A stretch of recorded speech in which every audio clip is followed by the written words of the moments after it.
receive as Troy Aikman awaits his 1996 debut.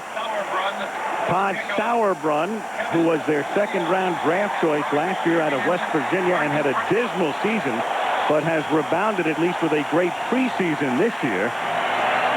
He is their punter and their kickoff man, and back deep, number 85 is Kevin Williams, who starts on the other side from Deion Sanders as a wide receiver, and he'll see double duty tonight as we get set to start our 27th year of Monday Night Football as Sauerbrunn sends it down to the 3-yard line. Kevin Williams straight up the middle and then cuts it to the outside and takes it out to the 39-yard line where he's tackled by a former Cowboy, Barry Minter. Troy Aikman, 3 Super Bowl rings, and he was the MVP in the first of those 3 Super Bowl victories. Coming off another great year, 16 touchdowns and only 7 interceptions. And offensively, Emmitt Smith along with Herschel Walker in the backfield. Williams and Sanders outside. Johnston starts at tight end. 2 and a Newton, Donaldson, Allen, and Williams. That offensive line averages 319 pounds per man. And Aikman to throw on first down and to the 49-yard line, but incomplete. Short hop by Kevin Williams for what would have been a 10-yard pickup. So Aikman's throw is low. It is 2nd and 10. Now Chicago's defense, and they'll have to get a lot better on that side of the ball with Spellman, Simpson for the injured Zorich, who's out for the year, Flanagan and Fontenot. Then the guys who man the linebacking spots, Kane, Brian Cox, and Vincent Smith, an ex-Cowboy. And in the secondary, Harris, the rookie, with Wolford. On the outside, Carter and Carrier are the safeties. Walt Harris, their #1 draft choice out of Mississippi State. Aikman to throw goes the other way, and that's incomplete off the hands of Darryl Johnston. And because of all of the problems, the injuries, the Irvin suspension, you'll see some familiar people on Dallas playing in different positions. And we'll be seeing a lot of Herschel Walker tonight, too. And mainly it all stems from the problem there is really no talented tight end. Jay Novacek not even here tonight.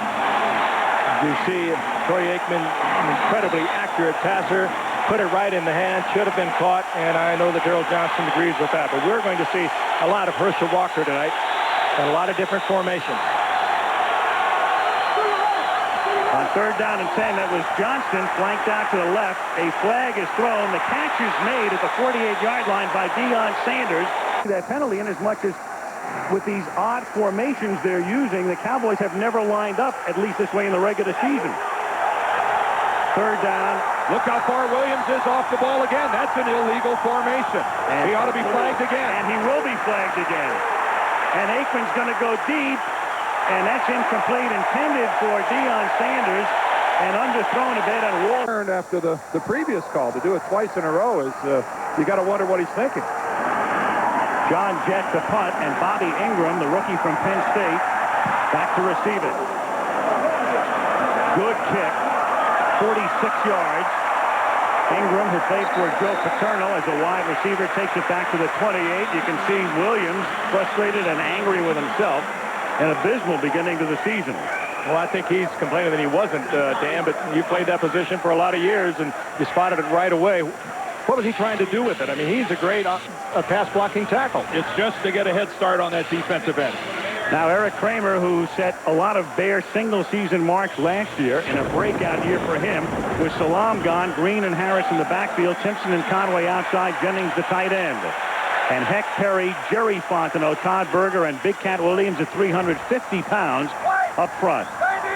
From the 28-yard line on 1st down, the play fake. And in the pass to the tight end, Jennings, and he is ridden out of bounds by Darren Smith after a pickup of 6. The Cowboys now defensively. Tolbert and Haley didn't play much in preseason because of injuries. Back in tonight with Hennings and Lett at the tackles. Then the linebackers, 2 new guys, Broderick Thomas, who came over from Minnesota, Fred Strickland from Green Bay, and Darren Smith. And then in the secondary, Kevin Smith, the ever-present Deion Sanders, Marion and Woodson are the safeties. Darren as good as any strong safety in the league. Raymond Harris and Tony Carter in the backfield tonight. It'll be a mix and match in the Bears' backfield this evening. Second down and 4, and they give it to Raymond Harris, normally a fullback, but with Salam gone tonight, playing a lot of tailback, and he has a first down up at the 39-yard line. Well, if you're going to have to make a change, Raymond is a good one. He was a great All-American tailback at Ohio State, where he gained over 2,500 yards there as a running back. He was moved to the fullback position here with Rashaan Salam, and there is Salam, but he has moved back to that tailback spot, and he could be a real factor in tonight's game. Should be. The Bears want to run the football. They want to run, if they can, add Charles Haley over to their left side using their big tight end, Keith Jennings. Nice.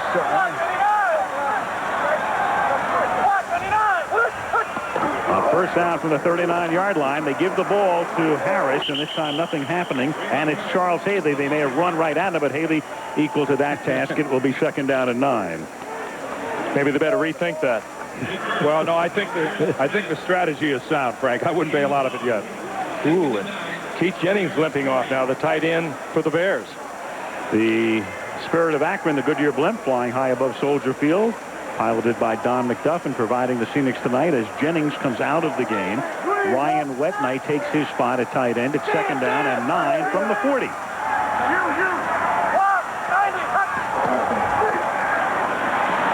And Kramer's pass is somehow caught by Curtis Conway, despite Kevin Smith draping him. A flag does go down at the 49-yard line. Smith is going to contend he was first and 10 just across the 50-yard line.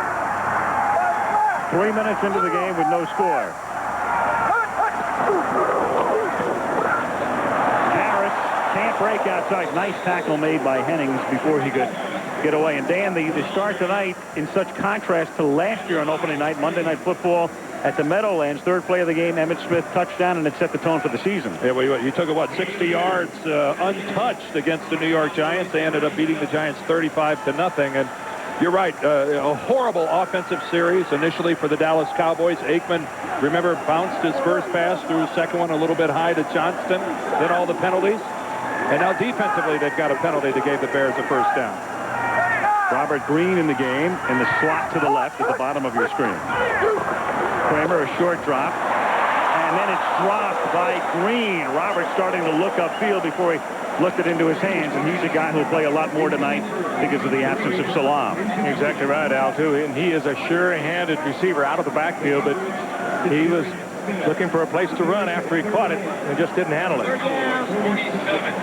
Larry Kramer, coming off that great year of a year ago, had it right in there.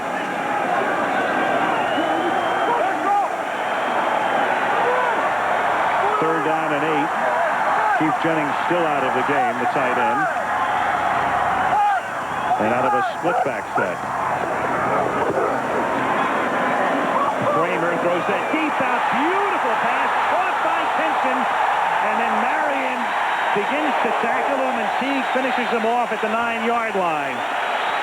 Kevin Smith went over the top. A tremendous catch by the former New England Patriot, who will see a lot more action this year because of Jeff Graham's defection to the Jets. Kevin Smith went for the interception. He saw 6 points. That ball was high in the air over his outstretched arms. But he didn't appear to be in that good a position to make a break on the ball. He's outside of it, and the ball's just over his head. Boy, a serious misjudgment by Kevin Smith in making a break on that interception. Boy, and the Cowboy errors are compounding themselves. It is first and goal, the nose of the ball on the 10-yard line. And straight ahead goes Raymond Harris to the 9. It will be second and goal after that 37-yard completion.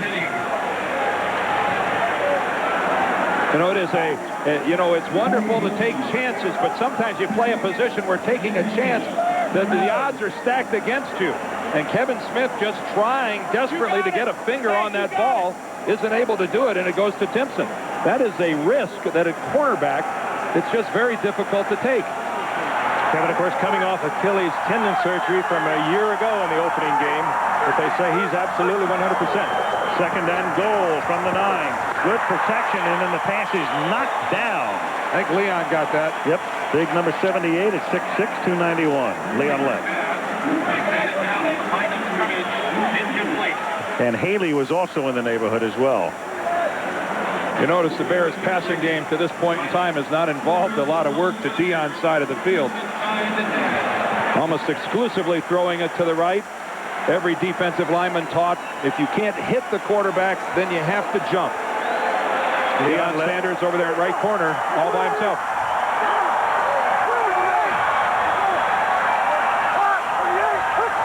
Third and goal. Kramer looking Deion's way, then throws underneath. Timpson makes the catch, loses the ball shy of the goal line. Slide ball. Picked up by Brock Marion. Out past the 40 to the 50. He loses the football, and the Dallas Cowboys with Woodson recover at the 37-yard line. What a bizarre play.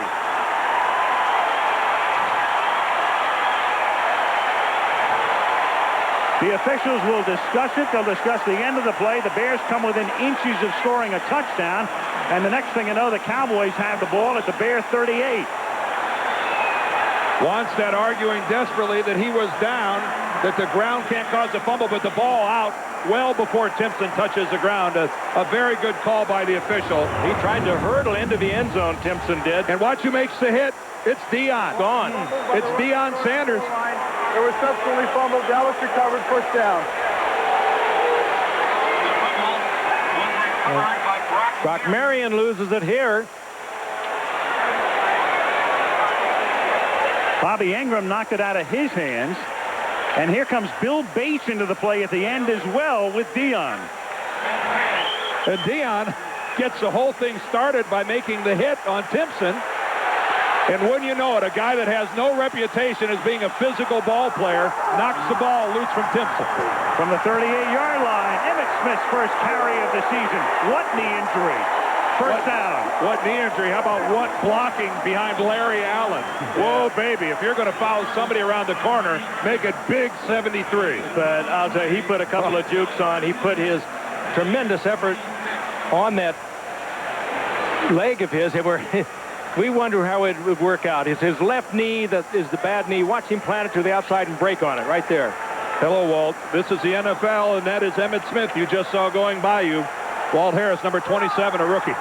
No brace on that knee for Emmitt, but heavily taped. He slides through the middle and picks up about 3 to the 23. Emmitt Smith in quest of a 5th rushing title this year. He's more than halfway to Walter Payton's career yardage mark, and if he stays healthy and plays as long as Walter, he'll get there.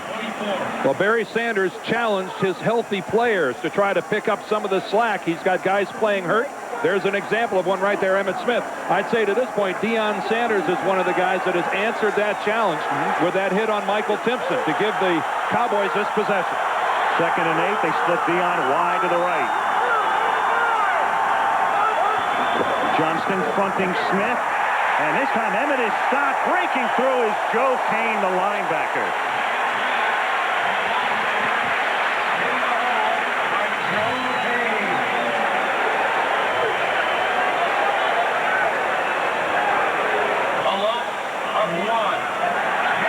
Good play by Kane, who was Bears middle linebackers, moved out to the weak side and slipped through the gap and was able to nail Emmitt.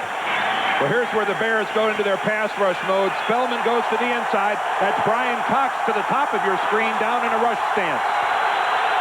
3rd and 9, and they've got Johnston lined up as a tight end, and Deion makes the catch on a slant. He's close to a first down, might be close enough to measure at the 16. Tackled by Marty Carter. And as we widen out, you can see where the chains are. Very close to a first down. If it's not The end of the play. We've seen Deion not shy away from any contact so far in this game. That was Aikman's first completion of the season. 9 yards to the 21-yard line. Deion, chin strap flapping, split to the left, and now comes in motion from the 16-yard line. And they give it to Williams on a reverse, but the Bears smell it out, and Brian Cox makes his first impact play in a Chicago uniform.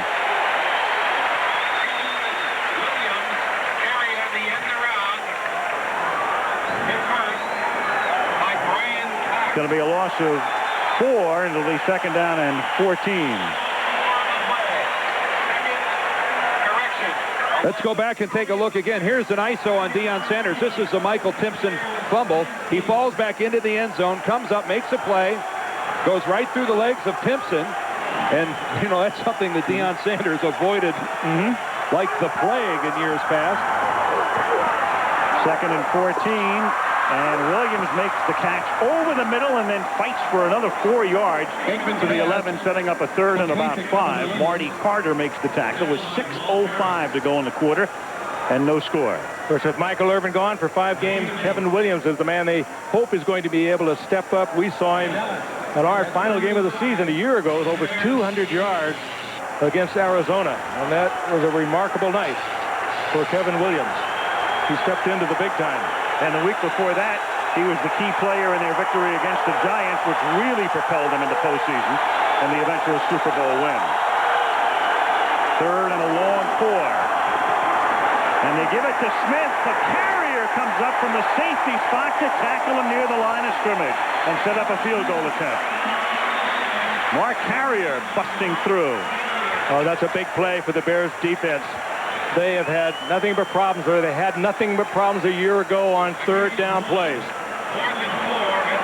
Now it'll be a 28-yard field goal attempt for Chris Boniol, who ended last year having kicked 25 in a row. This would be 26. The NFL record is 31, held by the recently retired Fuad Reveiz. Jet to hold it, and the kick is good. So he picks up right where he leaves off. And Microsoft, where do you want to go today? Bears wanted to go into the end zone, and they came within a yard. But the next thing they know, they look up at the scoreboard, and it's 3-0 Dallas. And Boniol to kick off. Jack Jackson to run it back. It's a short kick, fielded by the second-year man out of Florida, who was injured all of last season. And with a flag coming in at the end of the play, he's tackled up at the 38-yard line by George Teague.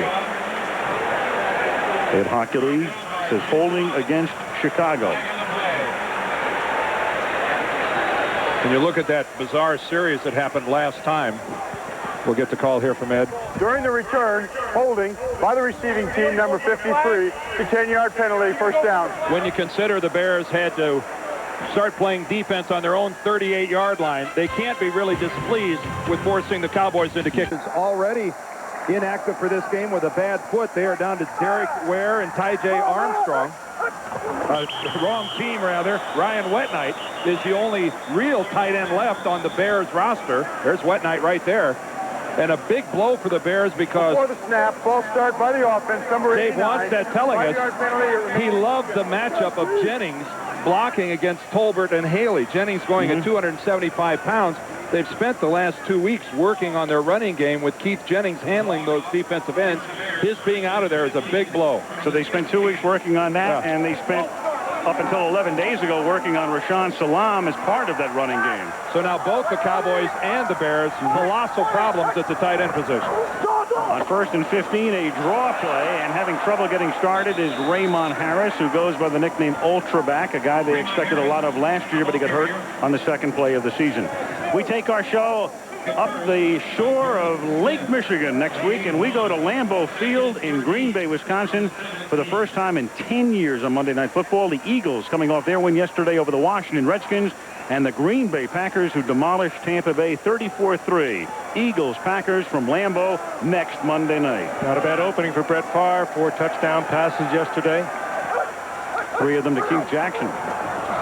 Kramer on 2nd and 13 throws. The catch is made by Conway, who gets inside of Kevin Smith to make the catch up at the 22. It'll be 3rd and about 9. And getting ready for that Illinois-Michigan game, I don't know how KJ got up there in time to really get a lot of quality practice time in. Either of these teams would love to have Keith Jackson right now. Yes, they would.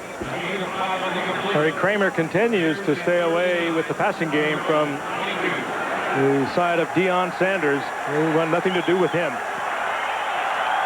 3rd down, called at 8, up at the 22-yard line.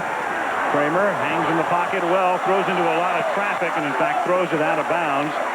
Kevin Smith was back there with Bobby Ingram, the rookie receiver, and the Bears are forced to punt with 3:27 left in the period. Kevin Smith, one of the real bright spots for the Cowboys. A year ago on our opening night, he tore his Achilles tendon, underwent surgery, and usually that'll take anywhere from 1.5 to 2 years to come back from that, but he seems to be 100%.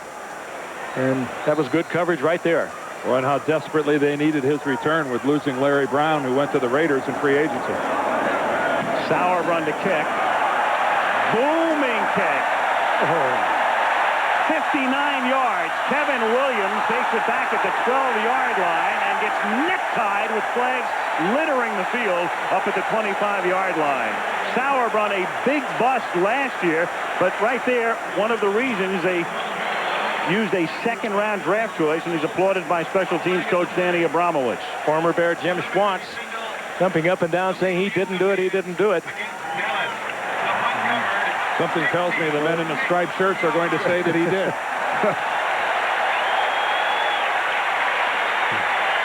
Joe Avizano, the special teams coach of the Cowboys, obviously upset because sometimes you can outkick your coverage. Illegal block in the back by the receiving team, number 52. 10-yard penalty. Dallas will keep the ball, first down. And what I mean by outkicking your coverage, here's the block right there by Schwantz. But when Williams has this football, when he caught it, there wasn't a big 10-yard punt by Sauerbrunn, a career long. From his 22, the line of scrimmage, to the 11, and now from the 10-yard line after the penalty, Aikman throws, and Dion makes another catch for a first down up at the 23-yard line, forced out by Walt Harris, their #1 draft choice. The Bears picking Harris and trading up. It's the first time the Bears traded up in the draft since 1976. They really wanted that kid. They went from 18 to 13th by doing so, but Harris playing way off Sanders. He was given individual coverage, respecting the speed. Sanders, nothing fancy to the move to the outside, but Harris was off 5 or 6 yards and couldn't get back. That's because he's locked up in man. The Bears come with a blitz, but they showed it too early, and it got picked up handily by the Cowboy offensive line. Johnston is the motion man, providing the leverage up front for Emmitt Smith, who takes the ball up to the 27 for a gain of 4. And Emmitt's former teammate, Vincent Smith, who was a Cowboy, who was then traded when Wannstedt came to Chicago. Dave said, I'll take one of my guys from Dallas, and he picked Vincent, and he's been a mainstay for them. Offense and defense now for Deion Sanders. We talked about the fact he thought he could go about 100 plays tonight. 10 of 12 on offense and all 13 defensively. And so he's played 23 plays already in under a quarter. Aikman throws, and Herschel Walker makes the catch up at the 37, the once and current Cowboy, who was picked up, they thought, as a luxury, but now he's more of a necessity. He can do so many things for you. He's a good blocker. He could move up and play tight end if you had to use him there. He could be an H-back for you. He can play the wide receiver, and this time he, again, gets respect for the speed that he still has, moves to the outside, and Aikman, incredibly accurate, hits him right in the hands. What Herschel has always done, Frank, as you know, is operate well in space. Extremely effective pass receiver, knows when to make his cuts. Emmitt Smith closed down after a gain of 3 by Kane with 1:45 left in the quarter, and Dallas leading 3-0. One of the problems that Emmitt Smith and this offensive line puts on the defensive secondary is you almost have to use your safety man up there. You saw Marty Carter in on that tackle, and that means you can't get the double coverage you'd like to have on a Deion Sanders. And of course, if Michael Irvin were here, you get that single coverage all the time because the secondary is playing the run, and it really puts a lot of pressure on the corners. But the Bears have no choice. They're going to have to do it. They have to stack the line of scrimmage. 2nd and 8. They send Walker in motion. Aikman throws over the middle to a wide-open Kevin Williams, who has the first down to the Chicago 48, tackled by Marty Carter. Well, some innovation there. These guys they're missing Irvin, they're missing Novacek, but innovative formations tonight using the field, and Aikman appears to be in pretty good rhythm right now. And it really comes off what was really a desperate preseason. They did nothing right. They knew it. They admitted it, and I think they had to wonder about coming in here tonight. 1st and 10. Walt Harris has been flip-flopping. He's going to whatever side Deion's been on. Play fake to Smith. Sucks in the linebackers, but they still double coverage, and Carrier drops what would have been a pick at the 7. Carrier and Harris back there double-teaming Deion. That's an easy interception for Mark Carrier. The problem is Walt Harris is tracking the football as well, and he gets there and knocks it out of Carrier's hands. I think Mark Carrier ends up with an interception. You can't blame Harris. And Aikman, I think, was just throwing it away and didn't quite throw it far enough. Carrier's having to avoid Harris. Carrier loses his shoe, and he's had to come out of the game for the next play with Marshall in.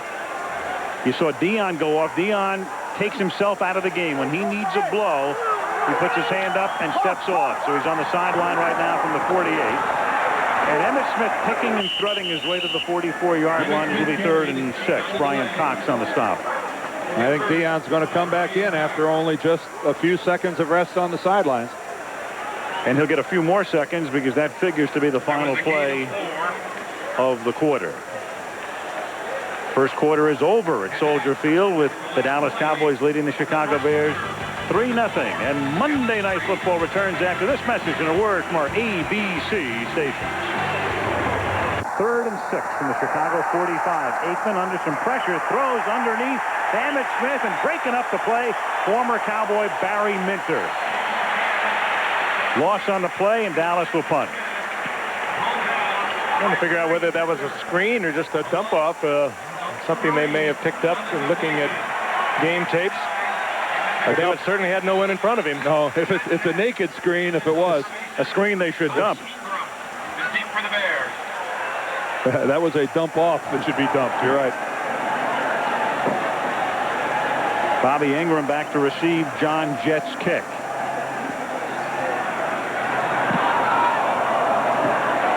Jett floating it down the middle and a little too deep. George Teague diving for it, but couldn't stop it. Chicago has it at the 20. Early 24 as we take a look at the numbers through the first 15 minutes of play with the Cowboys on top. 3-0. And the one turnover belonging to the Bears, the fumble by Timpson that directly resulted in that possession of the Cowboys starting at the Bears 38 that ended up with 3 points. Dallas had the football longer, but the Cowboys up 3-zip. Robert Green picks up close to 4 to the 28-yard line. It'll be 3rd and a short 2, long 3 coming up. Fred Strickland picked up from the Packers, making the stop as you look at venerable Soldier Field. It's a relic. It's an antique. It's got a lot of charm, but the owner of the Bears, Mike McCaskey, says, I'm out of here when this lease is up after the 1999 season. Dave Wanstead, remember he came to Chicago from Dallas where he was the defensive coordinator under Jimmy Johnson. 3rd down and 2 from the 28-yard line, and a great play knifing through was Fred Strickland. We just talked about him, picked up from Green Bay, stopping Green. And he's the guy taking Robert Jones's spot and wearing Jones's old number. Well, a run blitz on the part of the Cowboys. They flared both defensive tackles out, shot 2 linebackers right into the middle, and it's a guessing game, and boy, did they guess right. Robert Green, absolutely no place to go. The Bears don't have enough blockers to account for the blitzing Cowboys. A dead play. Now Sauerbrunn drops the snap. He's in the end zone, and he'll kick it out from there. And boy, he makes the most out of a horrible play with a flag down. The kick's a beauty. Well, it rolls dead at the 29, and there's a marker down as Sauerbrunn got hit. Well, first of all, there's no penalty for hitting Sauerbrunn. The penalty will most certainly be the Bears illegally downfield because their guys leave. They don't know that the ball hasn't been kicked. But once the ball is rolling around back there, there's no such thing as roughing the kicker. They take a beat, they take a count to themselves, and then they go downfield, and they'll be illegally downfield.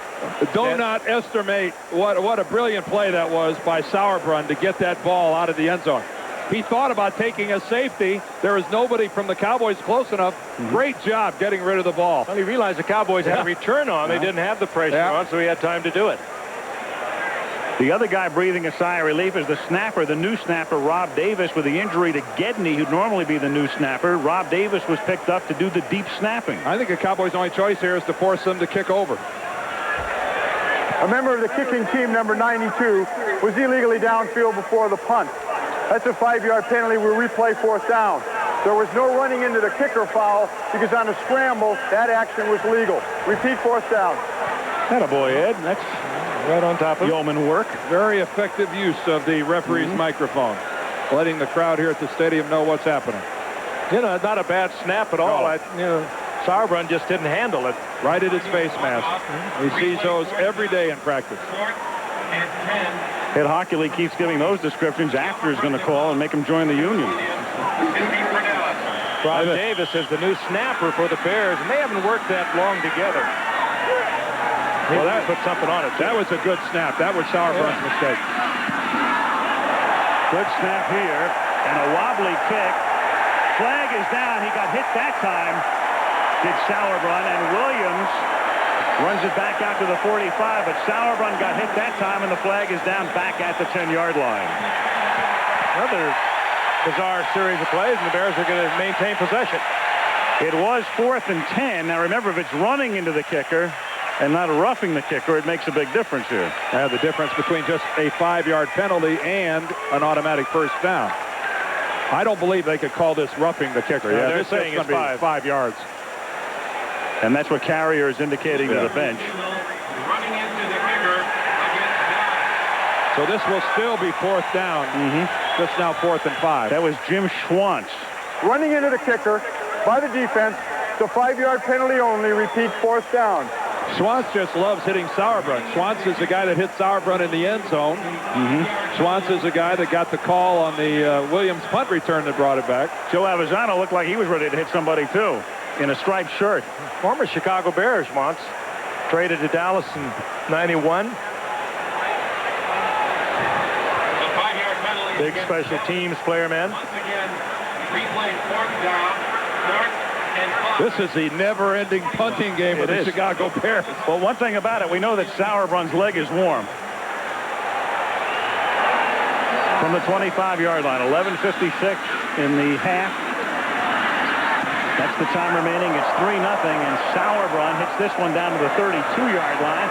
Kevin Williams will do it again and gets ankle tackled up at the 40 by Rob Davis. A little surprised that the Bears are giving him this much leeway leaving the line of scrimmage. Walt Harris, the rookie out of Mississippi State, the first-round draft pick. He's not even in the picture. Not there yet. Talking to Lynn Swan last night, and I was asking him about the release off of the football, and that's one of the hardest things for a receiver to learn, how to get away from that jam at the line of scrimmage. 2nd and 1, and Moose Johnston on his first carry of the season picks up a first down to the 49-yard line. And the Bears just aren't forcing Dion to make that adjustment. They're not forcing, they're not forcing him to show that he has learned how to release a good bump and run jam at the line. Here's Walt Harris. We talked about him earlier, the first-round draft pick. The Bears trading up from their 18th position in the draft to 13th, and he is a good one. He'll be outstanding. When Danny drops off, that means he's not going to get deep help. From the 49-yard line, here's Emmett on a sweep. Turns nothing into a 7-yard pickup and gets banged out of bounds by Marty Carter. And Al Fontenot, after he broke the Fontenot tackle, Carter rams him out in front of the Cowboy bench. To get outside, you need a pretty good block at the corner, and this time the Cowboys got it from Kevin Williams, a wide receiver.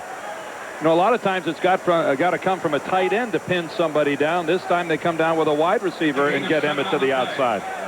Everybody's taking turns blocking for the Cowboys.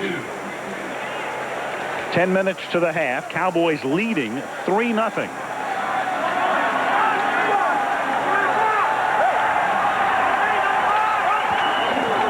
Second and a long 3, and Emmett gets to the 40-yard line. It'll be 3rd and less than 1. Al Fontenot makes the tackle. Well, Troy Aikman tonight, well chronicled, of course, playing without Michael Irvin, playing without Jay Novacek, who people have referred to as his security blanket. And when he has played without Irvin, they are 1-10. But the qualifier on that, of course, is that most of those games took place before the Cowboys were reinvented under Jimmy Johnson. That was early in the Johnson regime when they had a bad team. Eric Williams, Larry Allen, Donaldson. 3rd and 1, and Emmett Smith. There was nothing to the right, so he just stutter steps to the left and picks up the first down. Tackled by Simpson. Boy, that's so easy to do behind those big guys. Larry Allen, I think they average 317 pounds across that offensive line. And when they just go with the straight zone block, Emmett Smith that's popping in there. He's only about 5'10", 5'11". He cuts right behind him. Cuts right behind Tuanay. Mark Tuanay, number 71, came down to the inside. You see him right there. You see he's 5 yards downfield. Well, he took his Chicago Bear with him that far. from the 37. Aikman. Herschel Walker. First down to the 21-yard line. Tackled from behind by Sean Harris, who's replacing Vincent Smith, who took himself out of the game momentarily. Again, Herschel can do so many things. This time working out of the backfield. And a good receiver. 10 years ago this weekend, he made his NFL debut on Monday Night Football. Dallas against the Giants in '86. Then, of course, he went to Minnesota in the trade that really made the Cowboys. From there on to Philadelphia, to the Giants for a year, and now back home. Literally home, because he lives in the Dallas area. In his 3 years in the USFL, he's rushed for over 13,000 yards. Williams on a reverse. Smelled out beautifully by the Bears. Boy, did you see Brian Cox get out in the flat? That reverse just a little slow in developing, just a half a beat slow. He had Nate Newton out in front of him, did Kevin Williams, but too far out in front of him. It was just, took him a little too long to get across the Dallas formation. And Cox showing some good speed to get back into it. He bought the fake and then recovered and was able to trip up Kevin Williams. There he is. Yep. That gave the Bears time to react. 2nd and 9. Blitz, and the pass is underthrown. Intended for Kevin Williams. Looks for a flag. Doesn't get one. Wolford covering. Boy, that's one they should have had. It was a good pickup of that blitz. Cox coming from the middle. He is a good blitzing linebacker. He used to do a lot of that with Miami. He did it from the outside really well. And he gets picked up here and stood up By Emmitt Smith. 3rd and 9 from the 20. Well, for that kind of money, he ought to do more than just run with it.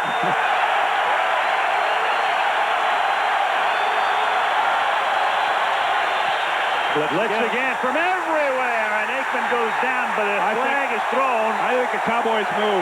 May have been. Looked to me like Eric Williams was rocking back in his stance early. That he was wrong, and he knows it's a false start. He knows it's a dead play. It's just with that much crowd noise, nobody can hear the whistle either.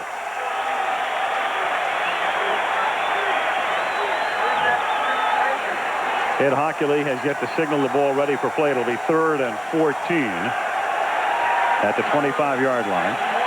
They'll put 3 seconds back on the clock. 7:14 left in the half. 3-0 Cowboys. They have to get to the 10 for a first down. And Aikman throws and underthrows a wide-open Kevin Williams at the 7. Oh, the one that should have been caught. A 3rd straight blitz. Another flag is down. Did you see the block by Emmitt Smith? I want you to look at the block by Emmitt Smith picking up the blitz off of the corner. Well, somebody was holding, and then it wasn't Emmitt. I want you. This is as good a block as a running back can possibly make. Watch the right side of your screen. Number 61. There is Emmitt Smith. Look at the block he puts on John Mangum and goes after him again. That is absolutely sensational. And the Cowboys backed up again. You will never see a running back block any better than that right now. It was. Here it is from the other side of the field. Mangum, 26, is headed for Emmitt, and he is sorry he got there. It is a holding call against 3rd and 24, and Aikman tries to get them back into field goal range and does, taking it to the 24-yard line, where he's stopped by Alonzo Spellman. But Chicago had the choice of declining and letting Boneyol attempt a 42-yarder. Now, as it turns out, he will attempt about a 42-yarder.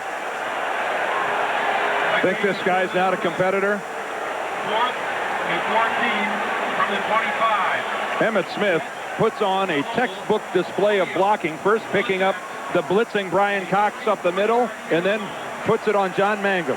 Now Boneyol's streak on the line here, a 43-yard attempt. John Jett to hold for a 27th consecutive field goal over 2 seasons, and Fawad Revez's streak is safe, as Boneyol misses for the first time since the 3rd week of the 1995 season. 6:21 to the half. 3-0.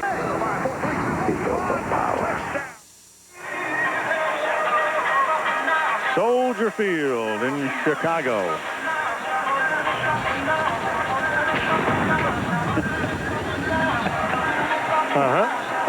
We will play with our toys. Oh, we got some great toys. Oh, what? I guess what John Mangum heard when he ran into Emmitt Smith. Bears have it after the missed Boneyard field goal from the 33-yard line with Dallas up 3-0. And Eric Kramer off the play fake throws, and the catch is made by Curtis Conway up to the 45-yard line. And the Goodyear blimp, that's the Wrigley building, spectacularly lit on the banks of the Chicago River, the Spirit of Akron floating high above Lake Michigan and providing some incredible shots on a very clear night and warm evening. What a beautiful city. Every time I come over into the city, I can't get over how clean it is. Just love to walk around the downtown area.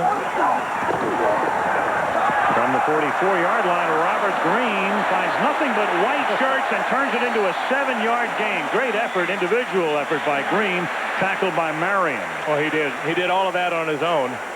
Robert Green, a free agent, picked up in '93 by the Bears from the Redskins. Good receiver out of the backfield ordinarily. Second and 5. Was a Joe Gibbs fine out of William and Mary. Played a couple of years for the Redskins before coming here, and has been a very versatile performer for Dave Wanstead. And much used tonight, of course. Again, Rashaan Salam injured, hamstring, questionable for the Washington game next week. Green again for a first down to the 44-yard line. Stopped by Broderick Thomas and Fred Strickland. And now the Bears getting to utilize one of their strengths, which is their offensive line. So much publicity goes to their counterparts over on the Cowboys. But with Big Cat Williams at right tackle, Berger, Fontenot, Perry, and Heck, this has developed into a fine offensive line here in Chicago. Only 15 sacks allowed last year. They're getting better and better at the running game. This is really the heart and soul of this football team. Better and better at the running game. That great pass protection, enabling Kramer to have by far a career year last year. And this time Eric throws and completes another pass to Michael Timpson in front of Deion Sanders at the 32-yard line, and the crowd loves to get all over Deion. Timpson gave a little move like he was going to take it deep. Sanders caught it, and it was perfect timing between Kramer and Timpson. Sanders wasn't all that far out of that play.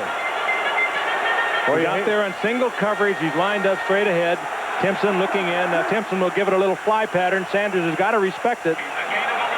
And Kramer with a perfect delivery.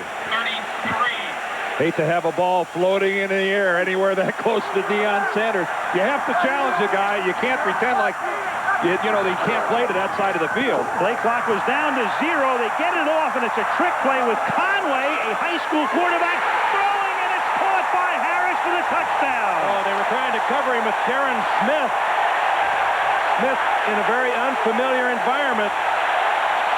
That was an amazing play. They almost got a delay of game penalty. They were a half a second away. It's the second completion of his career, and the high school quarterback throws a pass underneath to Harris, and Chicago takes the lead. Frank, you're right about Darren Smith, and you know what? I think he just lost track of the football. He's pretty much running with his man, but he just lost track of the ball, didn't know the ball was coming down, and kept right on going when the receiver stopped. Huerta with the extra point. Carlos Huerta supplanting the longtime kicker, Kevin Butler. They just get it off before what would have been a penalty. Conway to Harris. Kicks off, and it's a beauty into the end zone. The crowd's adrenaline transferred right into his kicking foot for the touchback, and they're adrenalized because of this play. Here it is. It's the reverse, but instead of taking it, he stopped. Now, Conway gives it everything he's got. He almost falls down in the effort in throwing this thing. But this is really good coverage by Darren Smith. He just loses track of the football. It's underthrown. Raymond Harris makes the adjustment. Darren Smith keeps on running, and Curtis Conway gives the Bears 7 points. Dan Deerdorf, Lynn Swan, year 27 for this package. Good one in Chicago. Bears on top 7-3 against the world champions. You look at Brian Cox, that middle linebacker.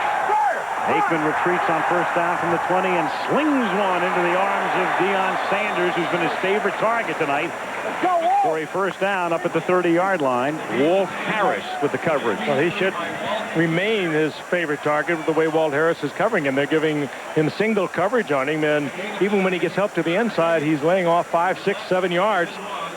Looking at Sanders, but Sanders with no fancy move to the outside, just a little angle back to the sidelines, and Troy Aikman with an incredibly strong arm gets it there so quickly. And they don't give him the first down. He has to get to the 30-yard line, so it is second and an inch. And a 9+ yard gain, and Emmitt Smith, of course, can pick up a lot of inches and 10 yards as well. Marty Carter makes the tackle, first down Dallas. That much time left in the first half. Deion Sanders, we mentioned it at the top, he said he thought he could play 100 plays tonight. He's on his way. 24 on offense and 20 on defense, and he's caught 4 balls. 44 out of the 50 plays in the game. It's really a remarkable display of stamina. Bloodied but unbowed, as you can see on his shirt. From the 40-yard line, a screen is set up to Moose Johnston. And the Moose barrels his way into Bear territory to the 48, where Carl Simpson, the tackle, goes back to stop. And there's a flag down at the 38, and it appears to be coming back. It's a hold against Dallas. Any Super Bowl game has come to sudden death. But the initial NFL championship game to reach overtime occurred in 1958, when the Baltimore Colts defeated the New York Giants to win the championship in the original NFL title game ever to be decided in overtime. But have had a contact lens problem. Searching around in that left orbit. And some mistiming in the backfield as Emmitt Smith goes next to nowhere, stopped by Barry Minter. They work on 2 and 8. It is a contact lens, as you can see. And Dallas going to a hurry-up offense here. No huddle for the Cowboys. Second down and 8 from the 48-yard line, and over the middle, reaching for it but unable to make the catch, is Kelvin Martin, who used to play with the Cowboys, then bounced around Seattle and Philadelphia, was on the street, and they picked him up recently to become their number 3 receiver, at least until Michael Irvin gets back. Well, here's where they really miss Jay Novacek. And he, of course, is such a major factor in the hurry-up offense. Another guy named Michael Irvin. And Michael Irvin, of course. Yeah. But the two of them together run a great combination on that strong side. Situations like this, when Cowboys would convert this 3rd and long into first down, I think something like over 60% of the time, it was Novacek and Irvin. One or the other. 3rd down and 9. Aikman looks one way, then the other, as he does so beautifully, and it's cradled by Deion Sanders for a first down at the 35-yard line. 5 catches tonight for Deion. I can't believe that Walt Harris must have been told, whatever you do, don't let him get behind you. Again, he is off 5, 6 yards, covering in single coverage, but you've got to come up, and you can't give him everything like that. Cowboys take their first timeout. He sets up as the Cowboys send Sanders to the left. Johnston in motion. Williams to the right. And Aikman throws, and it's picked off at the 10. Great coverage. Marty Carter was there as Troy threw into traffic, and Chicago with a big turnover up at the 40-yard line. Tackle made by Emmitt Smith. Well, Troy did really throw into the traffic. The roll was to the left side. And Marty Carter was just playing it center field, looking into Aikman's eyes.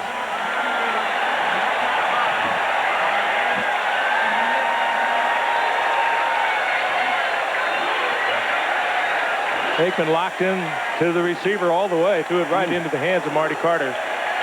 Again, though, look how this play finishes off. Emmitt Smith. Emmitt Smith makes the tackle on Carter along the sideline. Tough for Emmitt to do much more than he's done the first half. 1:20 left. The Bears have all of their timeouts. They begin from the 38-yard line.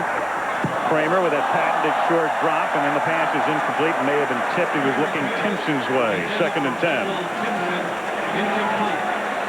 1:16 left in the first half, and coming up at halftime, we're going to welcome Chris Berman aboard, who will have halftime highlights 90s style, and then we'll have a chance to speak with Jimmy Johnson, who'll join us live from Miami in the afterglow of that victory yesterday. I know Chris Berman has to be very upset that Rashaan Salam Eon Rai is not on the game tonight. But hang in there. He'll be back in there probably next week, Chris.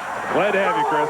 Second down and 10 as Raymond Harris goes next to nowhere. Aikman looking on after throwing the interception. Always room for one more on this road show, right? Well, you know, Kramer is questioning the call. I think he questioned that call, and I think he's questioned the one he's got. I think it looks to him like the Bears want to go inside with the lead, 7-3, not try to set up a field goal or get into the end zone. Third down and 10. And that's almost intercepted. Boy, that was a bizarre sequence of plays. Tony Casillas back again with the Cowboys, knocks it down. And now they've left the Cowboys with plenty of time and 2 timeouts as they're forced to punt. That was Carlos Huerta warming up for what he hoped would be a field goal, but they're not even close. And I don't think Eric Kramer is happy at all with the calls that were being sent in. In fact, he ripped his helmet off and he came to the sidelines, and they're talking to him right now trying to cool him off. Strange play calling. A sour run punch. Kelvin Martin is back to receive it at the 15-yard line.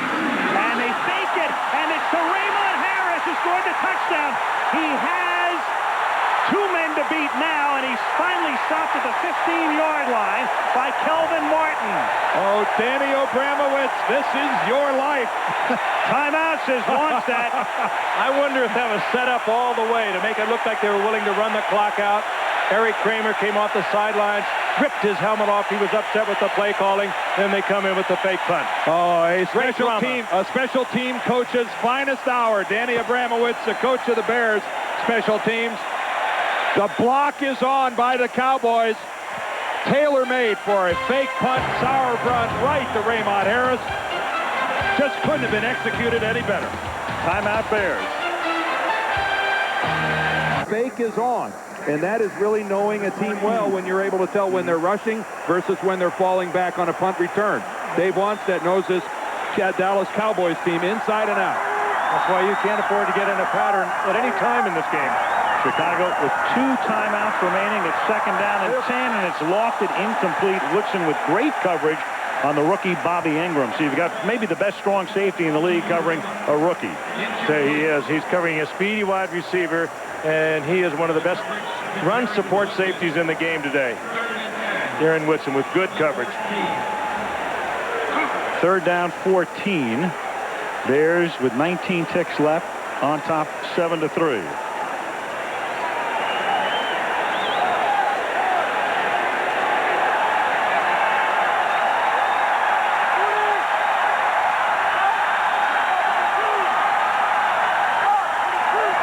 Third and 10. 4 Bears into the pattern, and the pass is nearly picked off by Marion at the goal line, intended for Bobby Ingram. Fourth down. Wannstedt grits his teeth and just hopes right now for a 31-yard field goal. And that ball thrown behind Bobby Ingram. Yep. They got what they wanted, didn't they, Frank? They certainly did. The Cowboys came with the blitz. They're 3 deep, lined up across, man-to-man. Just a poor throw by Kramer. 31-yard attempt by Carlos Huerta, the new Bear kicker. The first time the Bears have had anybody but Kevin Butler in that regular role since the mid-'80s. Todd Sauer run to hold. And Huerta, who played at the University of Miami when Dave Wannstedt was an assistant coach, bangs it through. 11 seconds to the half. Bears extend their lead to 7. Ground ball to the 5-yard line. Kevin Williams runs it back up to the 25-yard line and in preseason. Well, last year the Cowboys played only one first half of a game without scoring a touchdown, and they've just done it tonight. What a difference a year makes. At the half, Bears 10, Cowboys 3. Jimmy Johnson, Chris Berman coming along at the half, and we'll be back after this message from the National Football League and a word for ABC station. In 91, Wannstedt loved Kramer. He beat him up. 3 touchdowns, over 300 yards. From the 19-yard line, the fake to Robert Green, and then Kramer slings one off the fingertips of Curtis Conway, who had to reach for it in front of Dion.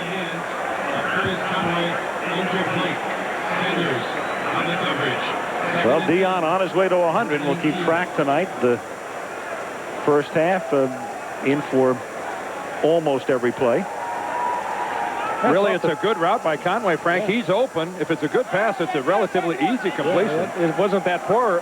I mean, it wasn't thrown that poorly. Here's Green slipping an initial hit and then taking it up to the 24-yard line where Woodson and Hennings converge on the stop. Robert Green carried on the leg. By Woodson. Green and Raymond Harris are really doing a pretty good job of handling the football for the Chicago Bears. They're not having a great deal of success running the ball, and they really do miss the big body of Rashaan Salam banging in there. It's even questionable as to whether or not he's going to be able to play next week. And a combination of a hamstring and a knee injury. Harris and Green doing their best, but they are not Salam. Bears go to Washington on Saturday. Kramer has it tipped, and it is picked off by Kevin Smith.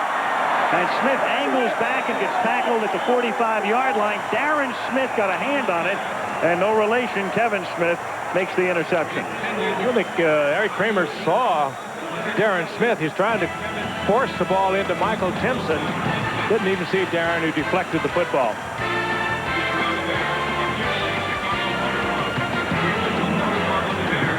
Recovers it. Looked like a perfect pitch from Troy Aikman. Looked like he led Emmett with it, put it right where it needed to be. You know, those are the kinds you drop because they're so easy to handle. As a running back, you start looking for the move. Where am I going to find a block? Am I going to cut it back? This thing's going to come right out at there us. perfectly. He was just looking upfield. Just right through his hands. That's a weird deal there as you look at Cox, and I'll explain in a second.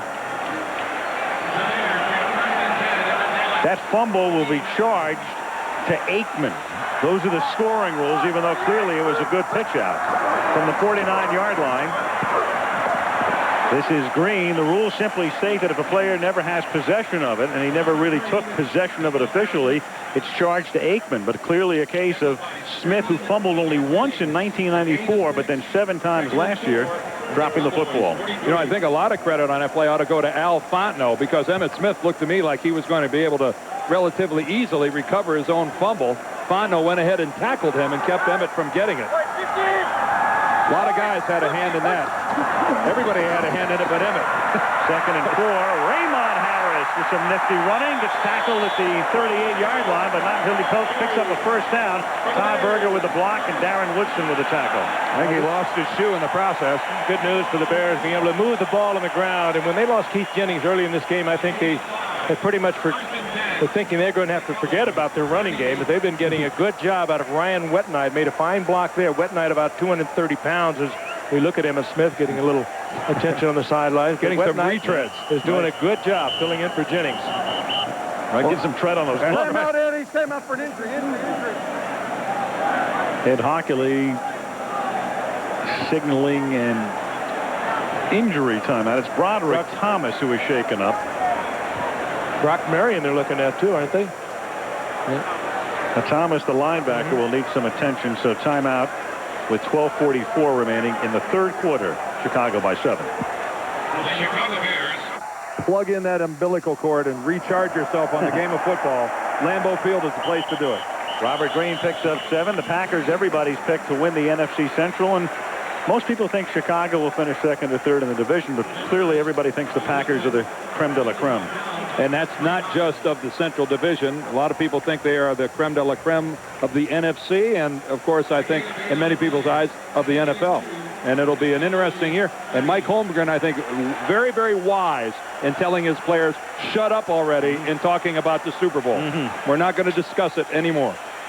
But we will. Yeah, of course we will. 2nd down and 3 next week. Here's Green to the 20-yard line on a first down. Marion and Woodson make the tackle. So the Bears on a very big drive right now as they try to extend a 7-point lead to 10 or 14.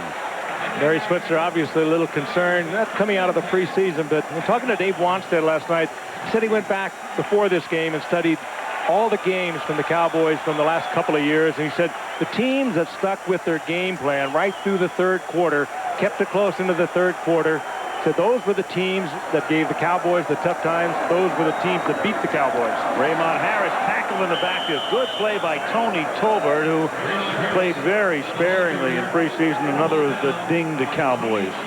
The Bears came out here to run the football, Dan, and they have not left it. Even though they lost Keith Jennings, the key to that, they have stuck with it. No, Dave is sticking with it, as you said, Frank. What has to be discouraging to Switzer and the Cowboys is, you know, they're trailing at halftime. They got what they needed right off the bat. They got the break, the deflection, and then the interception. And then what's frustrating, what hurts, they turn right around and give it back on the Smith fumble.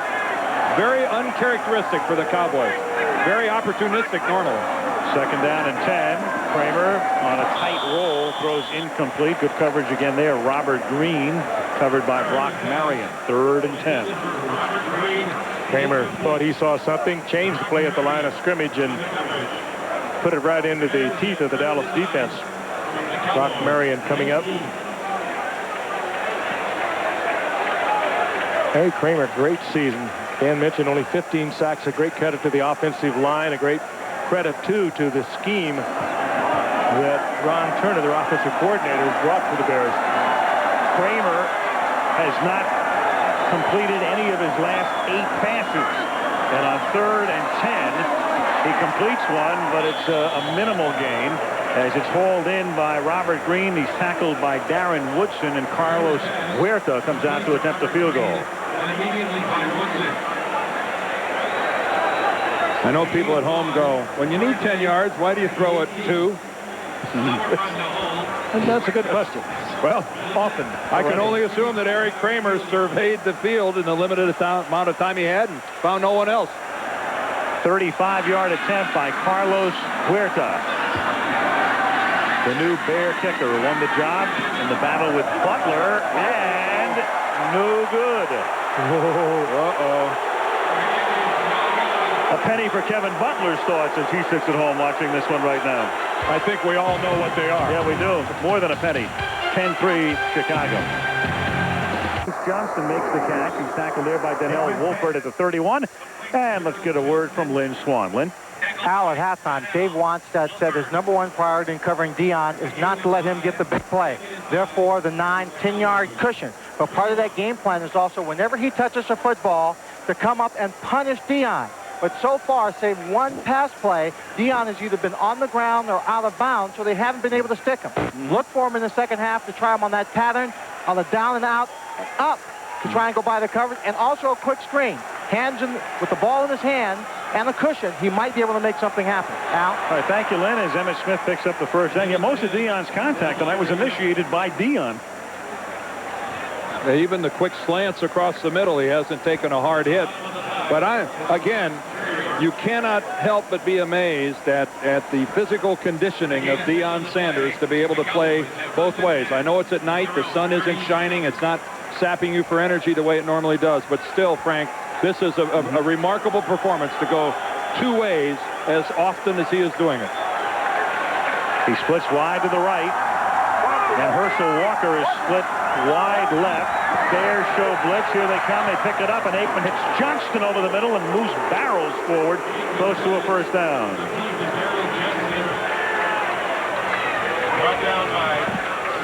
Spotted up at the 47-yard line with 8:25 remaining in the third. Again, Brian Cox doing what he does best in a passing situation, and that is blitz. But again, he declares it too early.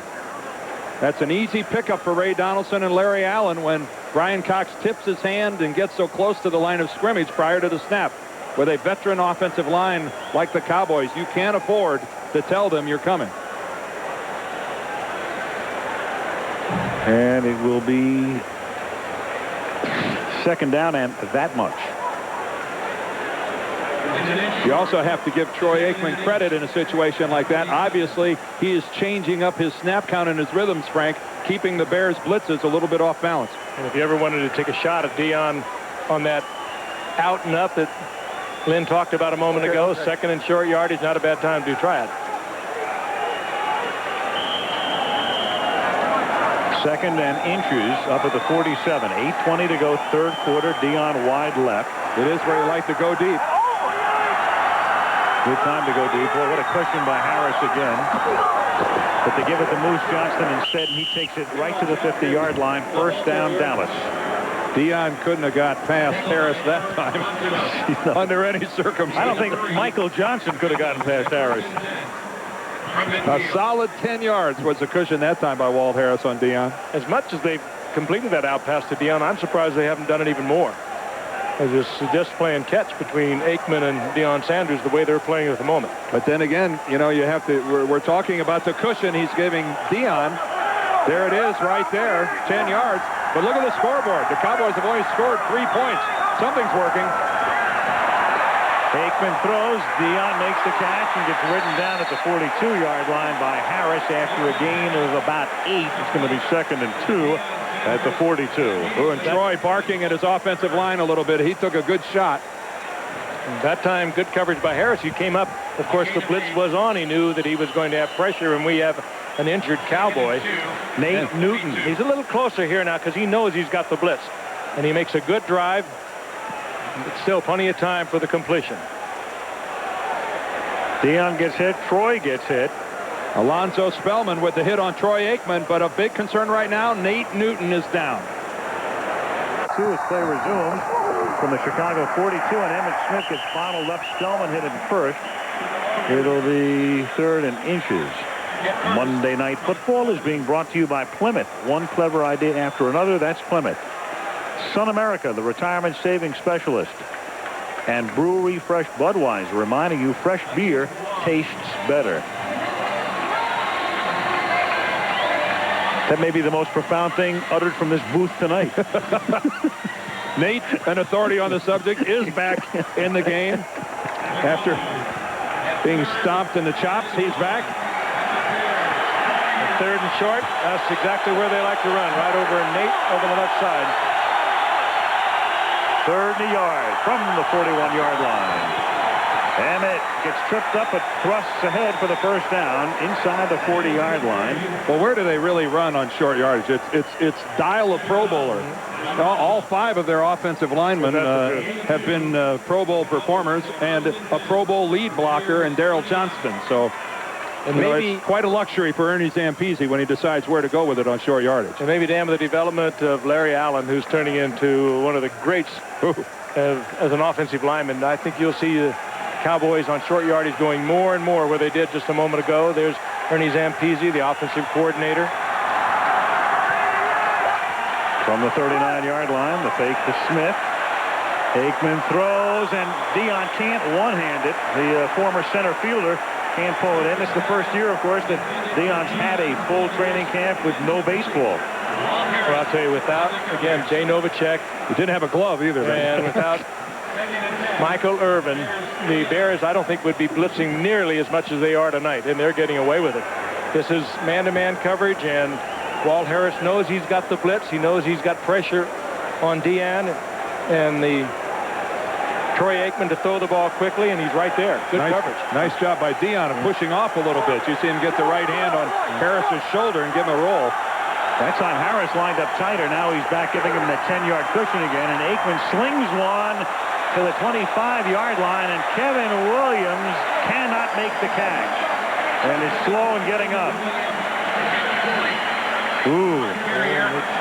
We'll look forward to losing another receiver. Yep. Well, that's about the worst sight they could see right now, because now you have Stepford Williams, a rookie, who started out with a bang in preseason but ended with more of a whimper, who may have to see some action. Well, you saw the official on the scene being very definitive about the ball hitting the ground. No wonder. It's plain to see. The 83 plays in the game. The only play he's missed in this half was the 2nd and short, where they lined up with a double tight end.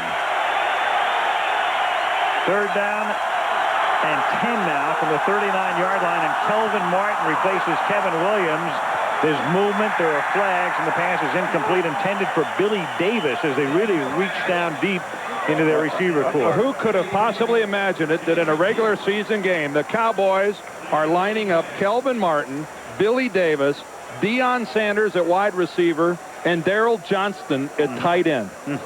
Offside by the defense, number 90. 5-yard penalty, repeat 3rd down. Not because they want to. No, not because they want to. A mind-boggling situation for the Cowboys. And there is Kelvin Martin, we mentioned before, once with the Cowboys, then he bounced around, Seahawks, Eagles. He was out of football. Cowboys said, hey, we need you. Back he comes. He knows the system. 3rd down, 5. When we were away at commercial, Kevin Williams was helped off to the field, and he was limping. Kmart, they call Martin. They need a Gucci receiver right now. It's 3rd down and 5 from the 34-yard line, and they try to go to Gucci. Deion Sanders, and Walford breaks it up. 121 steps in front of the other. Donnell Wolford, when he is healthy, when he is right, he is one of the best man-for-man defenders in this game. He's not all that big, 5'9", 180 pounds, but he's like glue. He's not intimidated at all by Deion Sanders. It is 4th down and 5 now at the 34. Reporting. So you can, you can choose a 52-yard field goal, a punt, or a fake punt. Well, the first team Cowboy offensive team didn't do anything the entire preseason. They struggled. They didn't get any points on the board to speak of. They were concerned. They were frustrated. They were hoping it would be different here in Chicago tonight. But 5 minutes left in the 3rd quarter, and still only 3 points on the board. Good time for a high pop fly. Bouncing at the 7, but it takes a Bears bounce, and it's down to the 13. But Barry Switzer said to us last night, he said, we've had no consistency and no continuity, especially offensively, in preseason, and he wasn't lying. Time now for our Prudential Fact of the Night. This is a good one, too, This is incredible. This stumps everybody. Well, where do you think the most games in the history of the National Football League have been played? Wrigley Field. Home of the Cubs now, but the home of the Bears from 1921 through 1970. More regular season NFL games have been played on the north side of Chicago at Wrigley Field than in any other stadium ever. As Robert Green picks up 14, and while we're at it, we might as well throw it out for the audience tonight. What do you think is the stadium that is an active stadium, a current stadium in the National Football League now that has hosted the most games? We'll give you 2 plays to think about. Right. We'll give you a couple plays. It's an active stadium now. It's home to an NFL team. More than any other. 2nd down and 8. We better be right about that. We are right. From the 15-yard line. And the pass is incomplete. Deion Sanders with good defense all over Curtis Conway. 3rd down and 8. He played an NFL championship game in '63 at Wrigley Field. Lost to the Bears there. It's an attempt by Conway to drive Sanders off the ball, but Sanders waits for him. When Curtis makes his break, Deion's only 2 or 3 yards away. See, that's the mark of confidence that a great corner has to have. He made a good play there, too. Conway had that football, and darn right. Got a hand in there and knocked it out. But Deion didn't let himself be driven down the field by Conway. 3rd and 8, 4:20 left in the 3rd quarter. Chicago up by 7. They set up a screen, but a bad-looking one, and an errant pass intended for Billy Bates. Billy Bates. Just another drop again by Robert Green. So 4th down, and Dan, be the answer man here. Mile High Stadium in Denver. Do not feel badly if you didn't get it. None of us did either. Yep, of all the stadiums currently in use in the NFL, it's hosted more regular season games than any facility. Sauerbrunn sends it down to the 35-yard line, and Kelvin Martin with a 6-yard run back. Tackle made by Rob Davis after a 50-yard boot. And for those of you who might have got the answer, you can join us in the booth for a Monday Night Football game. You got it.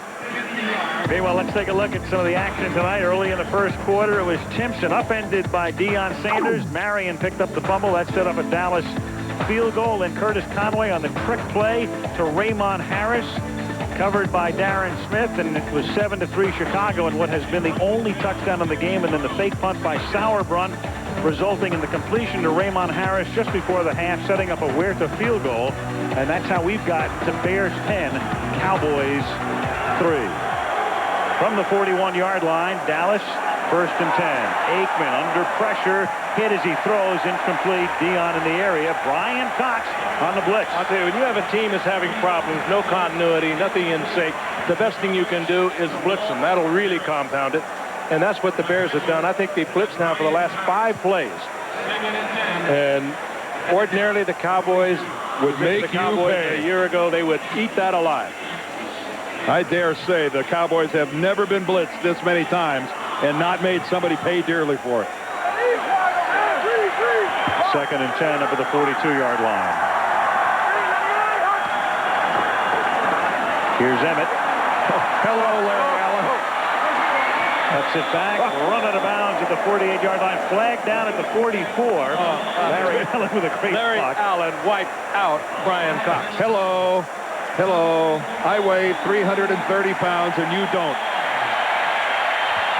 They're going to bring it back, but we just got to look at it. And Vincent Smith. This is called an obliteration. Holding by the offense, number 89. 10-yard penalty, repeat second down. Here comes Cox flowing to the outside. There comes Larry Allen. Goodbye, Brian Cox. Cox weighs 250 pounds, and Allen took him off his feet. Just look at Larry move. Look how nimble he is. Look how light he is on his feet, and then he brings it and drops the big bag of goodies on Brian Cox. Just incredible athleticism by a man that size. He is the whole deal. He is smart. He is tough. He is huge. He's fast. And he's a Pro Bowler. Yeah. And you just sent him back. And he deserves it. Second and 20 that wipes out a Smith gain. Emmett tonight 15 carries for 55 yards. Darrell Johnston was split to the right that time, and Dion makes the catch and then steps out of bounds with Harris covering up at the 42-yard line, so they get back to about the original line of scrimmage. It'll be second down. A gain of 10 on the play. The Cowboys at third and 10. Make it third down. Third down and 10 up at the 42-yard line with 3:32 remaining in the third quarter. Again, Walt Harris continues just to make sure he's not going to give Dion something major, but that is a 7th reception for Dion. 71 yards for him now. And they're not going to leave it. Now he's over lined up against Donnell Wolford.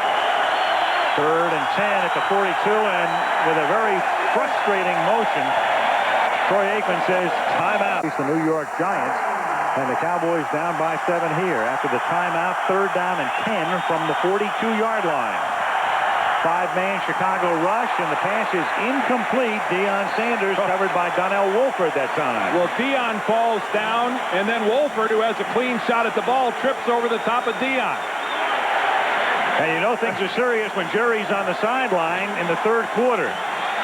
Yeah, things are serious for the Cowboys. I'll tell you, that part of the field is still a little bit of a problem from a week ago, 10 days ago, when we had that downpour here at Soldier Field, and you saw Deion Sanders lose his footing. And fortunately for the Cowboys, Donnell Wolford fell over the top of Dion, or he picks that off. John Jett to punt, Bobby Ingram back to receive it. The Penn State rookie comes up to the 23 to hold it in. And a nice tackle by Jim Schwantz right there along with Billy Bates. As Chicago begins its drive from the 23-yard line. That is the Spirit of Akron floating high above Soldier Field in Chicago. Sold out tonight, the Goodyear Blimp. Don McDuff at the controls. And next week, up the Lake Michigan shoreline, we go to Green Bay, to Lambeau Field. The Packers in their home opener against the Philadelphia Eagles, coming off their win yesterday behind Rodney Peete and Ricky Waters. To see the Eagles and the Packers from Lambeau next Monday night. Get those bratwursts ready. We're on the way.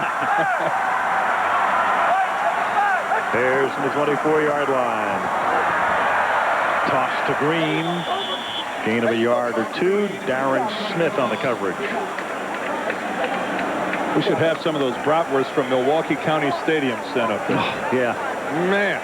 I think you just did. That'd be the best sandwich in any ballpark I've ever had.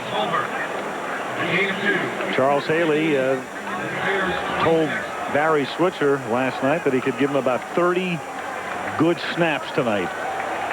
And I think he's been there for probably more plays than that. or on a pace to be in for more. Well, Kramer's a tough quarterback to reach with that short drop and the quick delivery. 2nd and 8.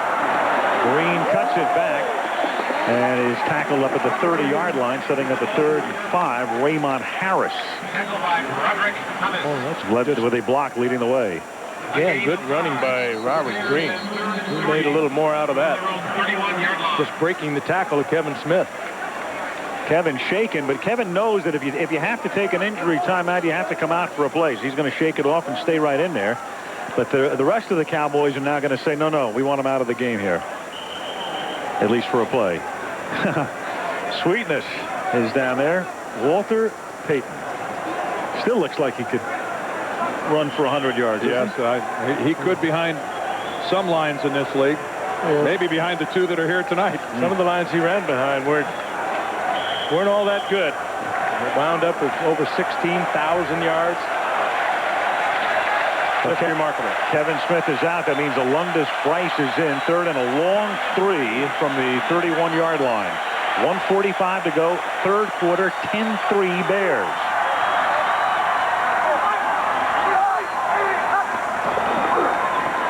Kramer, so effective on that play. All last year and enough tonight. Bobby Ingram makes the catch, and Alundis Bryce, who just took Kevin Smith's spot with the coverage, so they went right to Bryce. Yeah, they've done a masterful coaching job on both sides of the ball. Special teams, the Bears have not missed a beat tonight from the coaching box. Eric Kramer, though, showing a lot of confidence in a rookie here in his first NFL game. Bobby Ingram, their 2nd-round draft choice this year, and being called upon in a very pressure situation. That's Ingram's first catch tonight, first catch of his career. From the 38-yard line, Kramer throws, and somehow the catch is made by Curtis Conway. Put his arms in a rather unusual position, but stayed with it. Low throw, hangs on. And Dion was right up in his face. Actually hit him as he came off the line of scrimmage, and Eric had the ball on the way. 2nd and 4 at the Bears 44. Quick delivery, just timing between Conway and Kramer. Well, again, a good delivery. Low, outside, place where nobody else is going to catch it except the intended receiver. Bear brain trust sending this play in on 2nd down and 4. And the play call is a straight ahead for Green, who gets tackled a yard short of the first down on what figures to be the final play of the quarter. Tolbert in on the stop, so a big 3rd and 1 will begin the 4th quarter. We've played 3 at Soldier Field in Chicago, and the world champions will have to come from behind because of the Cowboy offense having a very frustrating night. As you look at Nate Newton, Chicago has the ball. They lead 10-3, and it's 3rd and 1 from their own 48-yard line, and Raymond Harris with a second effort may have gotten it. Brock Marion popped him, and let's see where they put it down. Ooh, this is going to be extremely close. He did not get a good mark. He didn't get much in the way of blocking either. That was a pretty effective job by the Cowboys. One of the few times that the Bears offensive line did get a pretty good surge at the point of attack.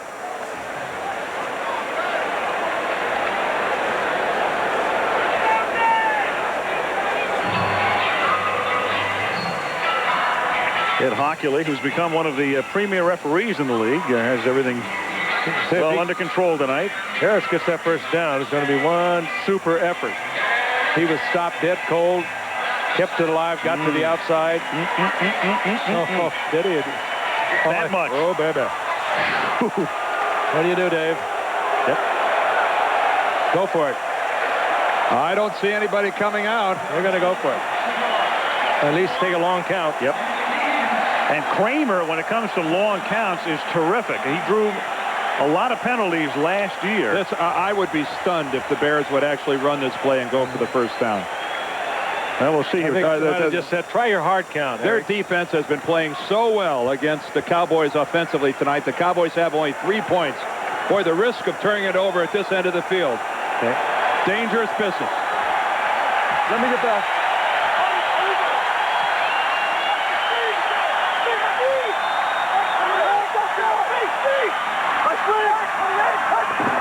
They do run it. Kramer appears with that forward motion to have gotten it. Leon Letts stops him. I'll tell you, Eric Kramer ended up back behind the line of scrimmage. You're right. Forward progress is what counts here. First He's down. got it. What a colossal gamble by Dave Wanstead. Give this guy some credit for being a gambler. And some very heads-up calls throughout the entire game by Dave Wanstead, too. Going back to the fake punt. I'd say Eric Kramer picked that first down up by a good 2 or 3 inches. He needed 2 or 3 and might have gotten 6. Well, you make it on that call, you're a genius. And Switzer knows what it's like to miss it on that call, even though the Philadelphia call last year was much later in the game. I still would have punted it. First down from the 48-yard line. Kramer throws into the arms of Raymond Harris. And by the time Thomas can track him down at the 30-yard line, it's a gain of 22. I tell you, that was a great change by Eric Kramer. This was what they've been working on during the week. They got the defense they wanted. They got the blitz coming, and they had this particular play in. They changed it at the line of scrimmage. It worked perfect.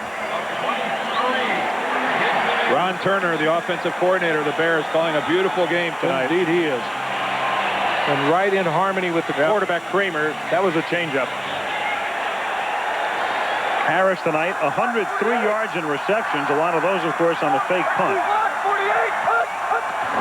From the 29-yard line, nothing happening. Green taken down by Furman McCormick. There is Ron Turner up in the Bears press box. He's going to face his brother next week. Norv is the head coach of the Washington Redskins. Ron with Dave Wanstead at USC those many years ago, both on their way up.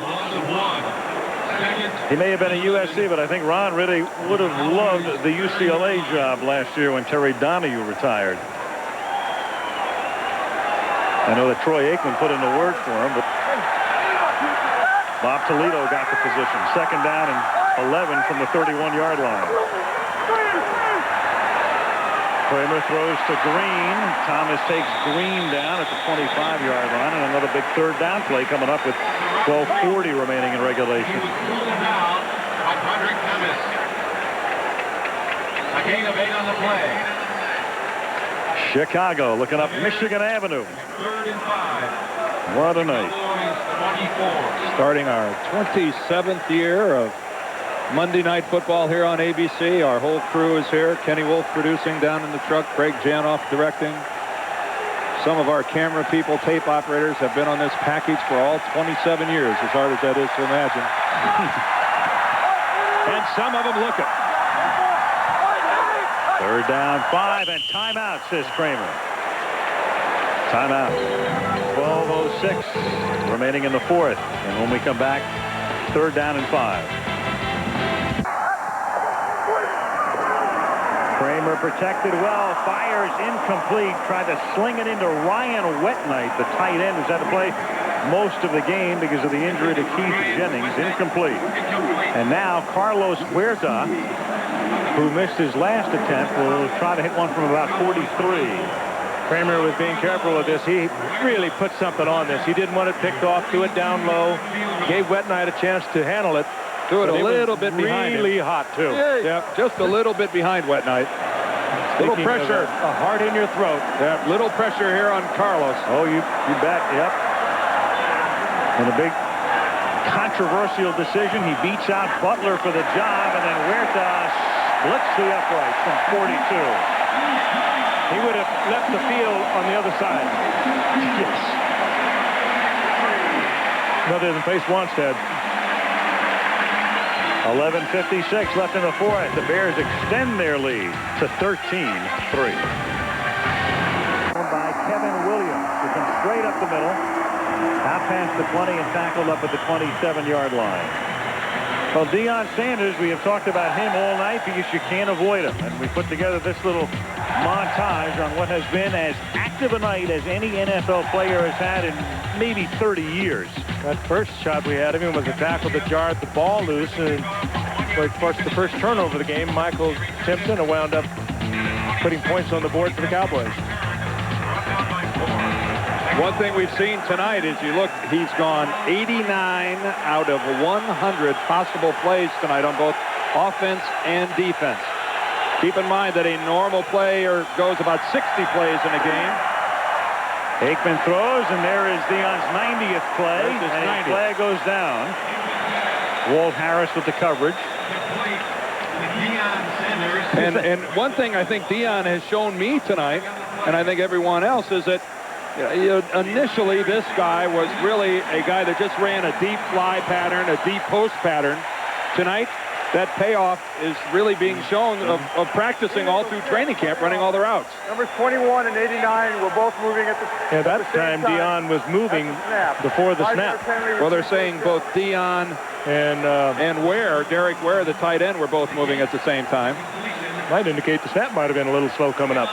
But really, Dion it's really paid off, him spending the entire training camp period working on offense. He does indeed have a grasp for the entire package. 7 catches for 71 yards, but it's 1st and 15 after the infraction. Bears on top 13-3. 11:30 to go. 4th quarter.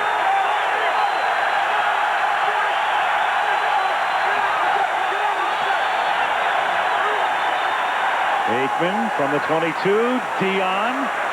Harris wraps him up. Dion loses the football. It's loose. It's still loose, and the Bears with Walt Harris coming up with it. Recover. Walt Harris has been so patient tonight.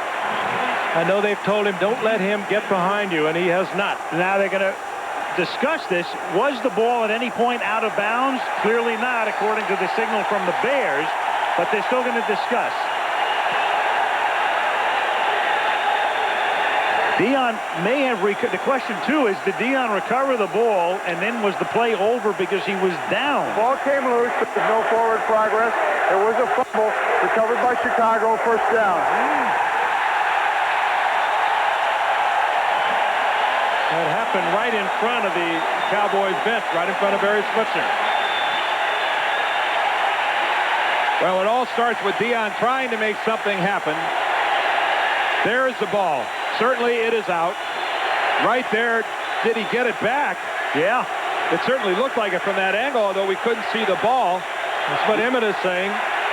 And if he gets it back at that point, the play is over. Right in front of Jerry Jones, too. Let's see if we can get a better look at it here. All right, there's the fumble. But right here. Well, we can't see the football, but it looks like from body language that he got it back. But then again, we can't see it definitively. And then Harris reaches in and grabs it to take it away and give Chicago the ball at the 21-yard line. Now Kramer gives the ball to Green, and he gets tackled by Darren Smith. Another look now. We may have the definitive look coming up here. Remember, he must be controlling the ball. If we could see it from behind. All right. There is the initial fumble right there. Here is where he tries to get it back. No, he never did get it. No, he never did. No. Boy, well done by the officiating crew. Terrific call. Well done. And well done by our camera crew. 2nd down and 9 from the 20-yard line. Kramer checks off, goes the other way, and throws that one halfway to Evanston. 3rd and 9. Chad Hennings came in and took a shot at Kramer at the end of the play. 13-3 Chicago. That's what I think Eric said. I've got nobody. I'm not going to turn it over. Just fired out of the end zone. I'll tell you, Walt Harris has had quite a job tonight. They've left him out there on an island with, to him, I'm sure, a legendary one in Deion Sanders, who's caught a lot of passes, but he's not been able to break any of them away. Walt Harris has big time written all over. Sure does. 3rd down and 9. Timpson on an end around, seeking the 1st down. He dives, but where did he go out of bounds? Conway says the 11. The official right there says the 12. So they're short of the 1st down by a yard.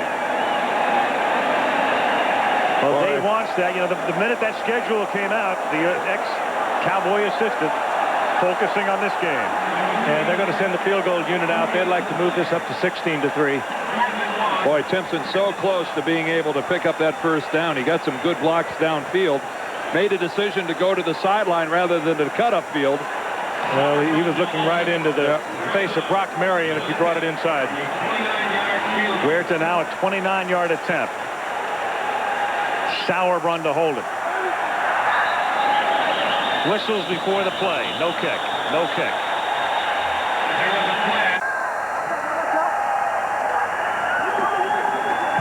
34 yards out. The kick is good.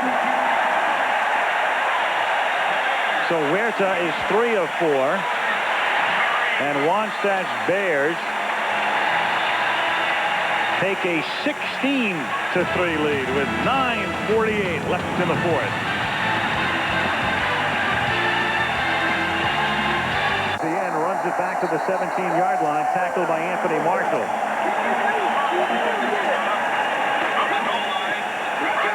These Bears are beginning to smell something big time. They're really fired up. Yep. Well, you know, last year, you think about the Giants on opening night. The Giants put so much emphasis on that game last year, and they got blown out. Illegal block in the back by the receiving team, number 52. Half the distance to the goal, first down. That's Jim Schwantz. That the Giants never recovered, had a miserable year. And Dave Wannstedt, you know, had to put a lot of emphasis on tonight's game, but you don't want to overemphasize it. But Danny looks like he's on the verge of turning it into a major positive here. But the Bears are not facing in any shape, manner, or form the same team that the New York Giants faced on opening day last year. This is one struggling football team, struggling with injuries, struggling with missing personnel because of suspensions, struggling with a lack of quality practice time and training camp. And it shows. From the 9-yard line, Emmitt Smith dancing and darting and takes it up to the 15 for a gain of 6. Alonzo Spellman making the tackle. Monday Night Football is being brought to you by Ford Escort. It's new and it's nifty, made for the smart, the intelligent, thrifty. Southwest Airlines with low fares on every flight, every seat, every day. Brewery Fresh Budweiser. Now with Born on Date. Is your beer fresh? And Bulletproof, Universal Pictures starring Damon Wayans and Adam Sandler. 2nd and 4 up at the 15-yard line.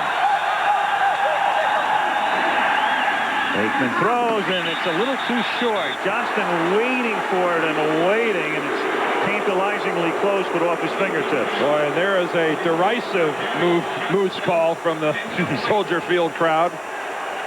Everyone in this league knows Daryl Johnston's nickname of Moose, and that was the equivalent of some raspberries.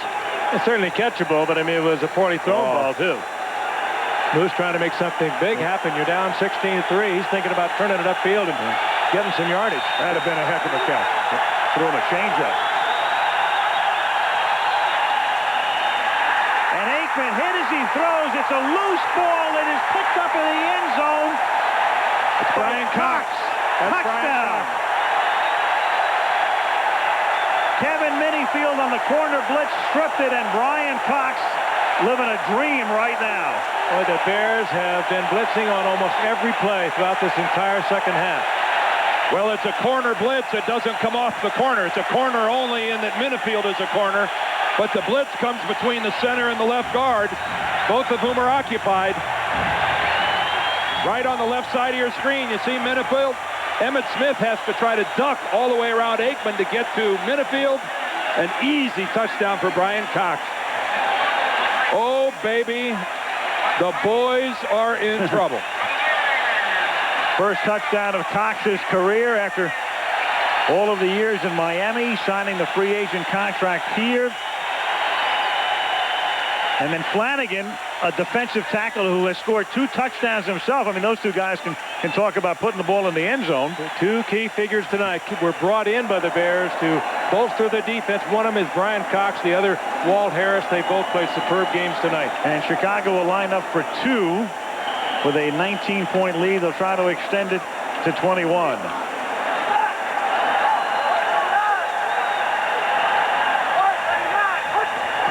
After Harris shifts over, Kramer rolls and looks and throws, and it's incomplete, intended for Timpson. So the conversion is not successful, but with 8:47 to go in the fourth, the Bears lead the Cowboys 22-3.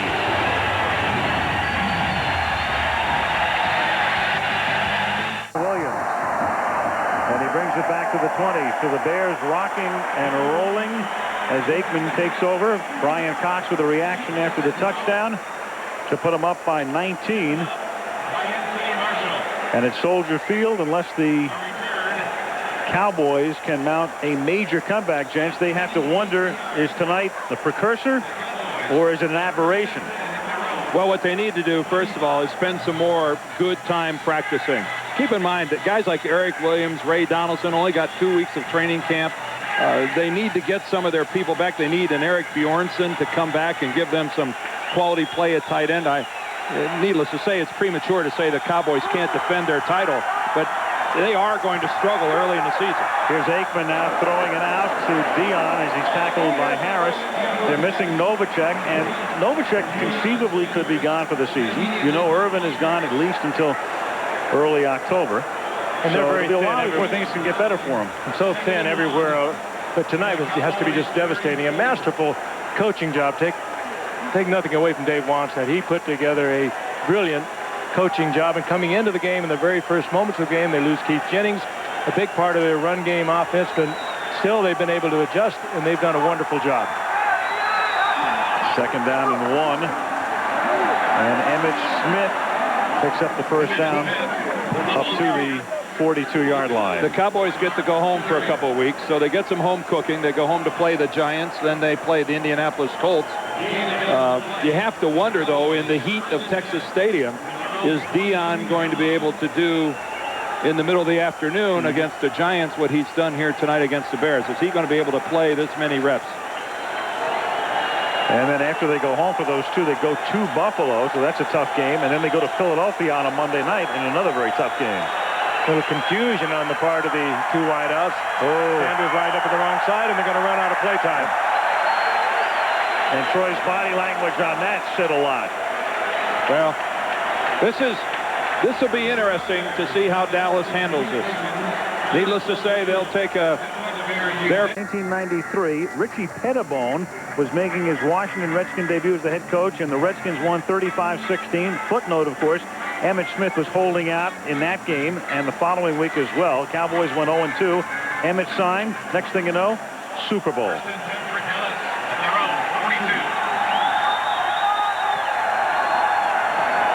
Aikman, pump fakes, going deep for Williams. A flag goes down. There was contact. Williams and Donnell Wolford got tangled up, and the flag was thrown at the 32-yard line. Well, Brian Cox there. Here it is. 51 on offense, 49 on defense for Deion Sanders. missed only 3 plays in this second half. What a remarkable. I wouldn't have believed it. Yep. We were talking about 100 plays prior to the start of the game. Yep. I didn't think it possible. Well, I talked to him on the field. He said, I think I can go 100, and I looked at him very curiously, but he's already got 101 now. That's incomplete, intended for Emmitt Smith, and it's 4th down at the 28-yard line, and the Cowboys are compelled to go for it. And the 3 won't help, so they'll go on 4th and long. And the Bears, 28. Well, the Cowboys will go back and try to regroup. Jason Garrett, the number 3 quarterback. You know, there's 6 minutes left in this ball game. We wouldn't be talking about the old Cowboys like this. Like this game's already over. Old Cowboys wouldn't be down by 19. And the catch is made by Kelvin Martin, and he keeps it going as he picks up a 1st down at the 16-yard line. Kevin Minifield with the coverage. And a 1st down.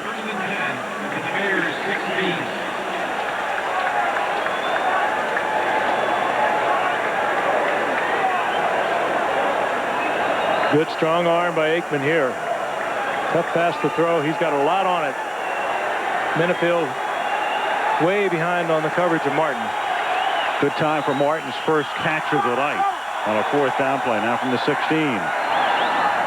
Troy throws. It's caught at the 13-yard line by Derek Ware, the tight end, and he is rolled down at the 11 after a gain of 5. Marty Carter, the strong safety, better be careful. If he gets there about a half a second later than that, he's going to get called for a late hit. Wade Wilson, you just saw him, the backup quarterback, listening in to the helmet headset. That's Ware's first catch of the game. See the tackles by Smith. There comes Marty Carter in. he hits Vincent Smith more than he hits the Cowboy involved. That's better watch out. That's close to getting a flag. 2nd down and 5 from the 11-yard line. Aikman throws, caught at the 3, taken in there by Kevin Williams, and that's a 1st down. Was that Emmitt Smith again that delivered a block up at the line of scrimmage? Somebody blitzed, and Emmitt Smith tattooed somebody. Picked up Cox, I think, wasn't it? This is one of the most incredible blocking games by any back, much less by Emmitt Smith. Is that Brian Cox he hits? I think it was. He was coming on the blitz. Watch it. No, it's Joe Kane, 59. Look at that hit by Emmitt Smith. He drops him on his back. Now from the 4, it's Emmett taking it halfway to the goal line to the 2-yard line. Tackled there by Vincent Smith. Clock ticking, 4:05 to go. Former Cowboy that Dave Wanstead traded for when the first year he was here. You know, if wishing could make it done, the determination and effort being shown by Emmitt Smith tonight would win this game for the Dallas Cowboys. If everybody was getting it done to his level. Now, he's had the fumble tonight, and that hurt. But my Lord, is this guy getting after people. 2nd down and goal coming up, and Chicago takes a timeout. The defense takes a timeout. I think we're going to let's get this thing served up here one more time, folks. This is just textbook on how you stick somebody if you're a running back. Watch Emmitt Smith. His responsibility, pick up the blitz. Here comes Joe Kane, number 59. Both feet are going to be planted right over the up foot, and he just destroys Kane, knocks him flat on his back. Joe Kane goes about 240 pounds. Emmitt Smith about, what, 212? But it's how you use it. He has that low center of gravity, and he just really unleashes. This is some performance by Emmitt. Seen about a half a dozen of those tonight. I think he's trying to make a statement that I got the big contract, and I'm going to earn it. And Dion got the big contract, and Dion has really earned it tonight. Cox has the big contract. He's earned it tonight. Yes, sir. It is 2nd down and goal. You saw Wanstead furious because of the timeout call. The Bears had the wrong personnel in the game. And Dave didn't want to squander the timeout. 2nd and goal. Smith with a fake. Aikman on the roll. Good coverage, and he has to step out of bounds at the 10. Great job by the secondary. Jim Flanagan runs him out, and instead of 2nd and goal, it's now 3rd and goal from the 10. Super effort by Flanagan. Sack leader from a year ago. He's got the quickness. So Chris on the passing downs, and they bring in Fontenot against the run. Chris Zorich, you saw him with a bald pate. As Emmitt Smith is the injured Cowboy. Watch Emmitt, what he does on this fake. He launches himself into the air. Talk about an effort in selling a fake. Watch what Emmitt does. But watch, there he is at tailback, lower left of your screen. Watch this fake. Just watch. He lands right on his shoulder. You know, that's asking a great deal for a man in Emmitt Smith's position to leave his feet, hurtle over the pile. And now it turns out it might not have been a very wise thing to do. Well, I don't think they asked him to do it. This is just Emmitt Smith. I think we're just seeing the frustration of a man who can't stand to lose. He does land very awkwardly on his shoulder. That's exactly what it is. Total frustration. Well, so Smith, who gave everybody a scare a couple of weeks ago with the sprained knee and then recovered quickly, has another problem right here. 18 carries tonight for Emmitt for 70 yards.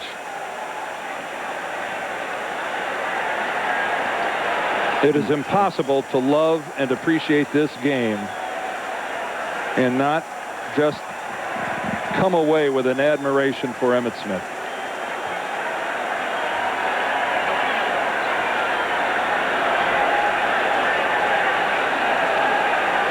And there's a very respectful silence in this stadium.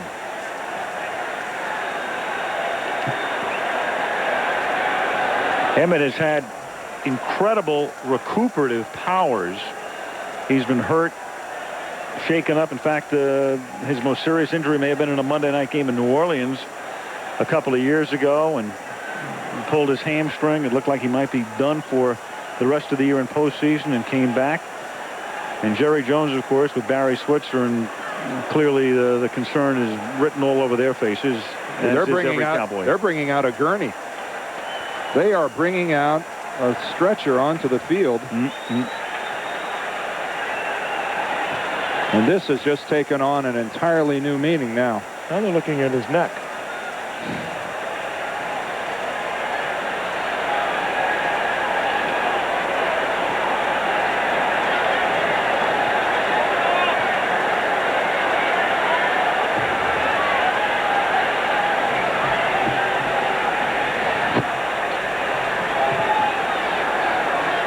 You really wouldn't want to speculate what it is, shoulder and neck, but he fell in a very awkward way. He wasn't hit. Well, we can see that he's raised his right leg. We saw him moving his right arm. So the good news is it appears that Emmitt Smith has control of his extremities. Again, another look at it. He is simply carrying out a fake on this play-action pass. This roll to the right by Aikman. Sells it, occupies some bears, but sails over his own lineman, and more often than not, you land on somebody. Emmitt Smith, there was nobody there to land on, and he ended up falling awkwardly to the ground.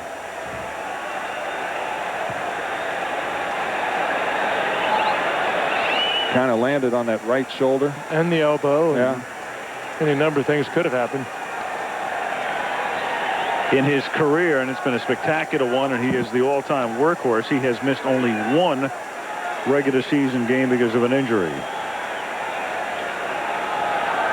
He has been the workhorse, too. They talk about the numbers of carries that he's had in his 6 years in the league, but then you go back to his years at the University of Florida when he was the workhorse there, too, and gained almost 4,000 yards there. It's just a shame and ironic that he gets hurt doing something he didn't have to do. Yeah. You know, that's what he was doing there was what separates average guys from the greatest of players. And it ends up resulting in an injury. That it almost doesn't seem fair in that respect. Well, he does something that doesn't wind up on a stat sheet anywhere, and of course his statistics speak for themselves. The most carries over a 5-year span of anybody in history coming into this season, more than Dickerson or Payton or Campbell. And it is, Dan, it's terribly ironic that he carries the ball tonight X number of times for X number of yards, but the things that don't show up statistically, that play, the blocks, and all of the rest, and then to injure yourself to this extent is a very concerned Jerry Jones clearly looks on. Many more carries when you consider the numbers of playoff games that he's been involved in. Yeah, 270-something there, I think, just in the playoffs. That's darn near a whole nother season. We can only hope that this is the utmost in precaution, taking Emmitt Smith off in this manner. I've got my fingers crossed. I hope that's what it is.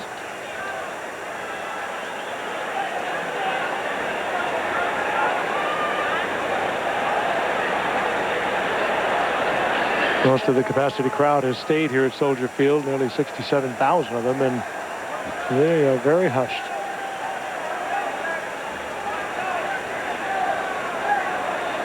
Well, in the game itself, we have 3:41 remaining. The Bears up by 19 points, and the Cowboys appear to be ready to go into the end zone before that last play, and it will be 3rd and 10 when play resumes.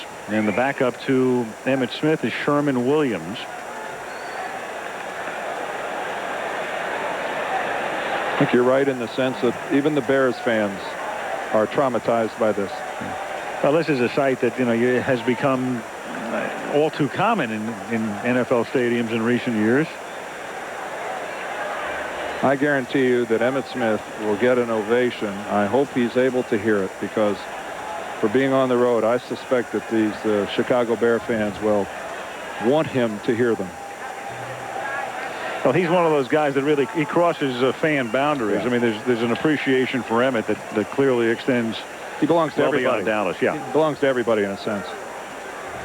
As did Walter Payton, the great Bear running back. And in a season when so much in the offseason, when so much went so sour for Dallas, Emmett was, a bright spot in so many ways, including going back to the University of Florida and obtaining his degree. He went to that graduation ceremony in the spring so proudly. Told his mom, I'm going to do it for you, and I promised you I'd do it, and he did it. Vincent Smith of the Bears, a former teammate of Emmitt Smith, up there watching, very concerned. Number 55.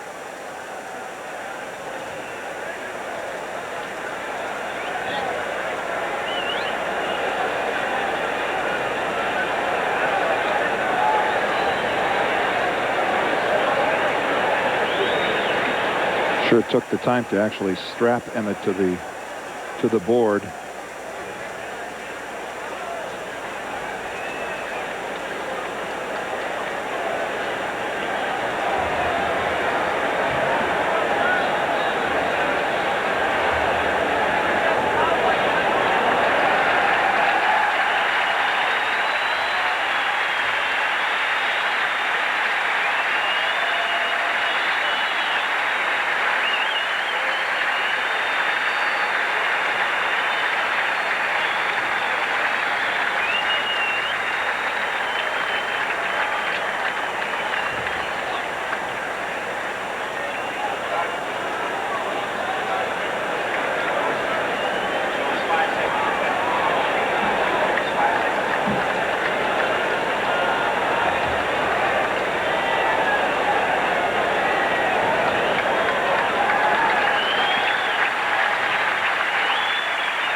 Hopefully with 3:41 remaining in this game, we'll have some word to give to you as to what the condition of Emmitt Smith is.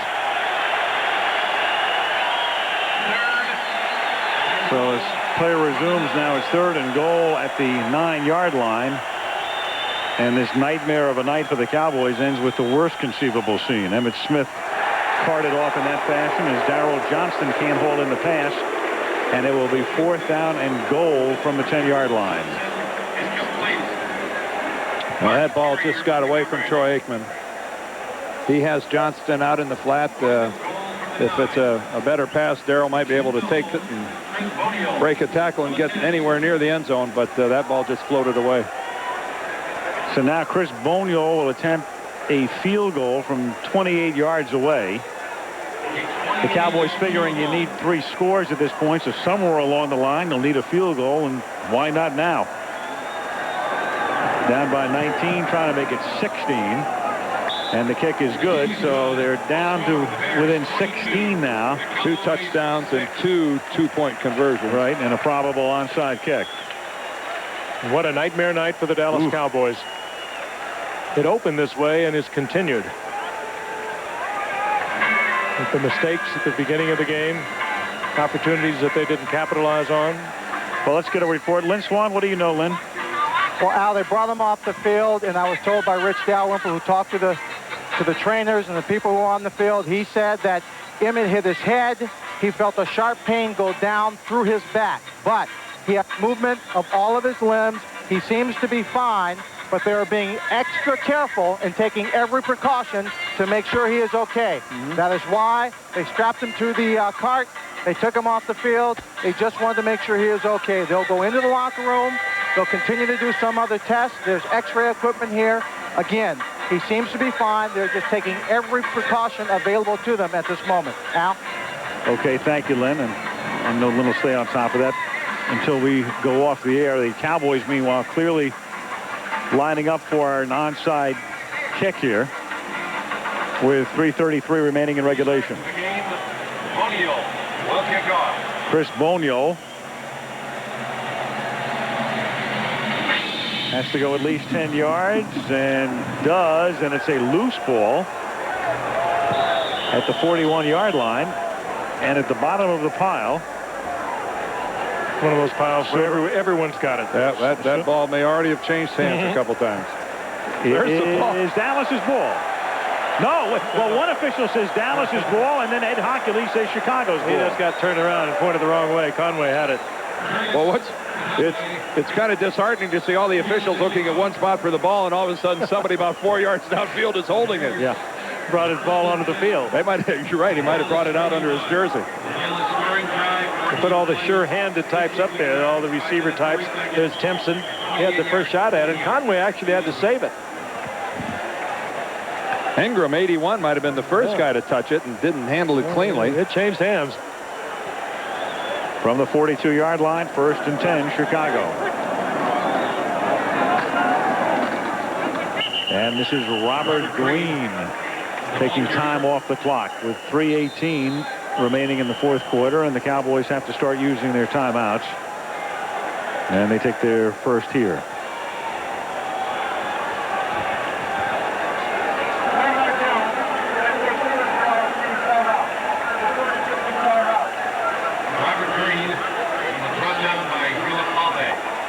Well, for Barry and the troops, back to Valley Ranch. There's a timeout on the field.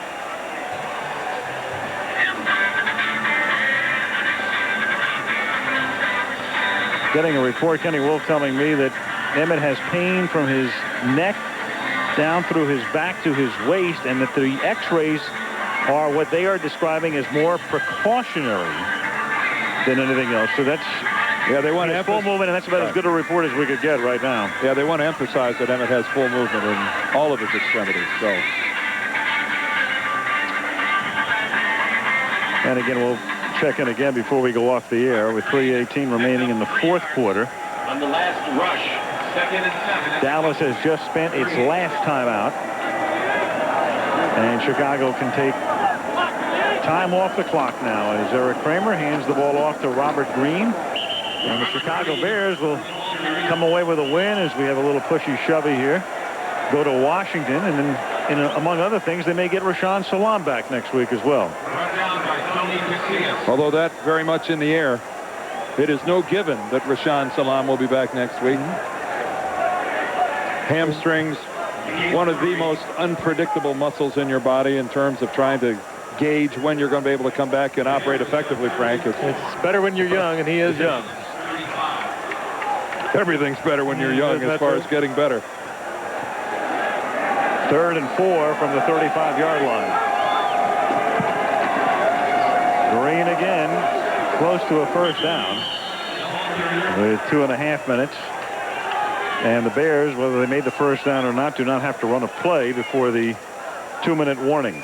Meanwhile, a great night, an incredible night for Deion Sanders in a way. We say great because it's just great in terms of the scope of what he has accomplished tonight. And yet it was a pretty good job of containing the threat of Deion Sanders, too. He caught a lot of passes. He didn't do anything destructive at all. Perhaps the best thing he did was force the fumble that caused the first turnover. Right. 9 catches, 87 yards, and all the way at cornerback. 2-minute warning. Bears by 16.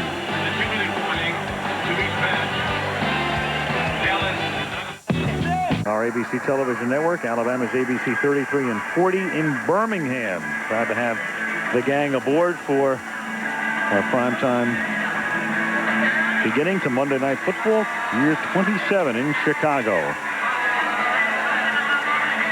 Well, the Cowboys go back. They'll regroup, face the Giants at Texas Stadium on Sunday. Bears go to Washington.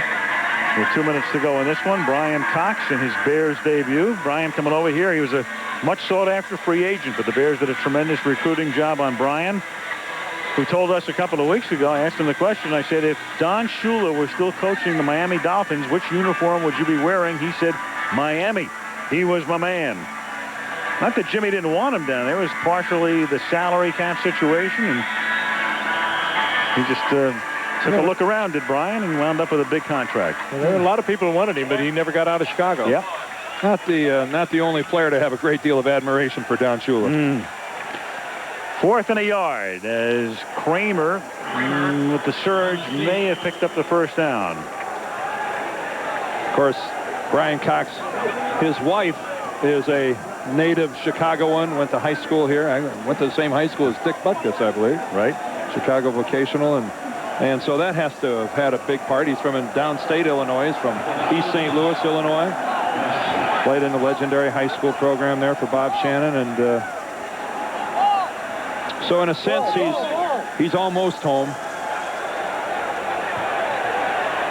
They got a measure here, so the Bears will either have a first down and run the clock out, or the Cowboys will take over with a wing and a prayer.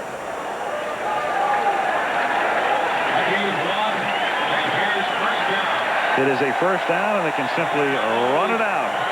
Well, Dave Wannstedt said a short time ago, he said all of the pieces are in place, and the media here picked up on it, and some of them have mocked him about it. But he had enough of the pieces in place tonight. And for the first time tonight, the game face comes off and a grin seeps through. Well, we talked about the fans being eager for the Bears to make that step to the next level. This, of course, is just one step. But boy, what a wonderful way for them to get this season started. Well, they really made some strides defensively with Cox and Walt Harris, and they gave up, what, about 63% passing a year ago. They were horrible on third down, and it's a different defensive team. Just a couple of little additions that made a really big difference for them. Well, the Cowboys, the only time they were or did not score a touchdown in the season opener would have been against the Saints.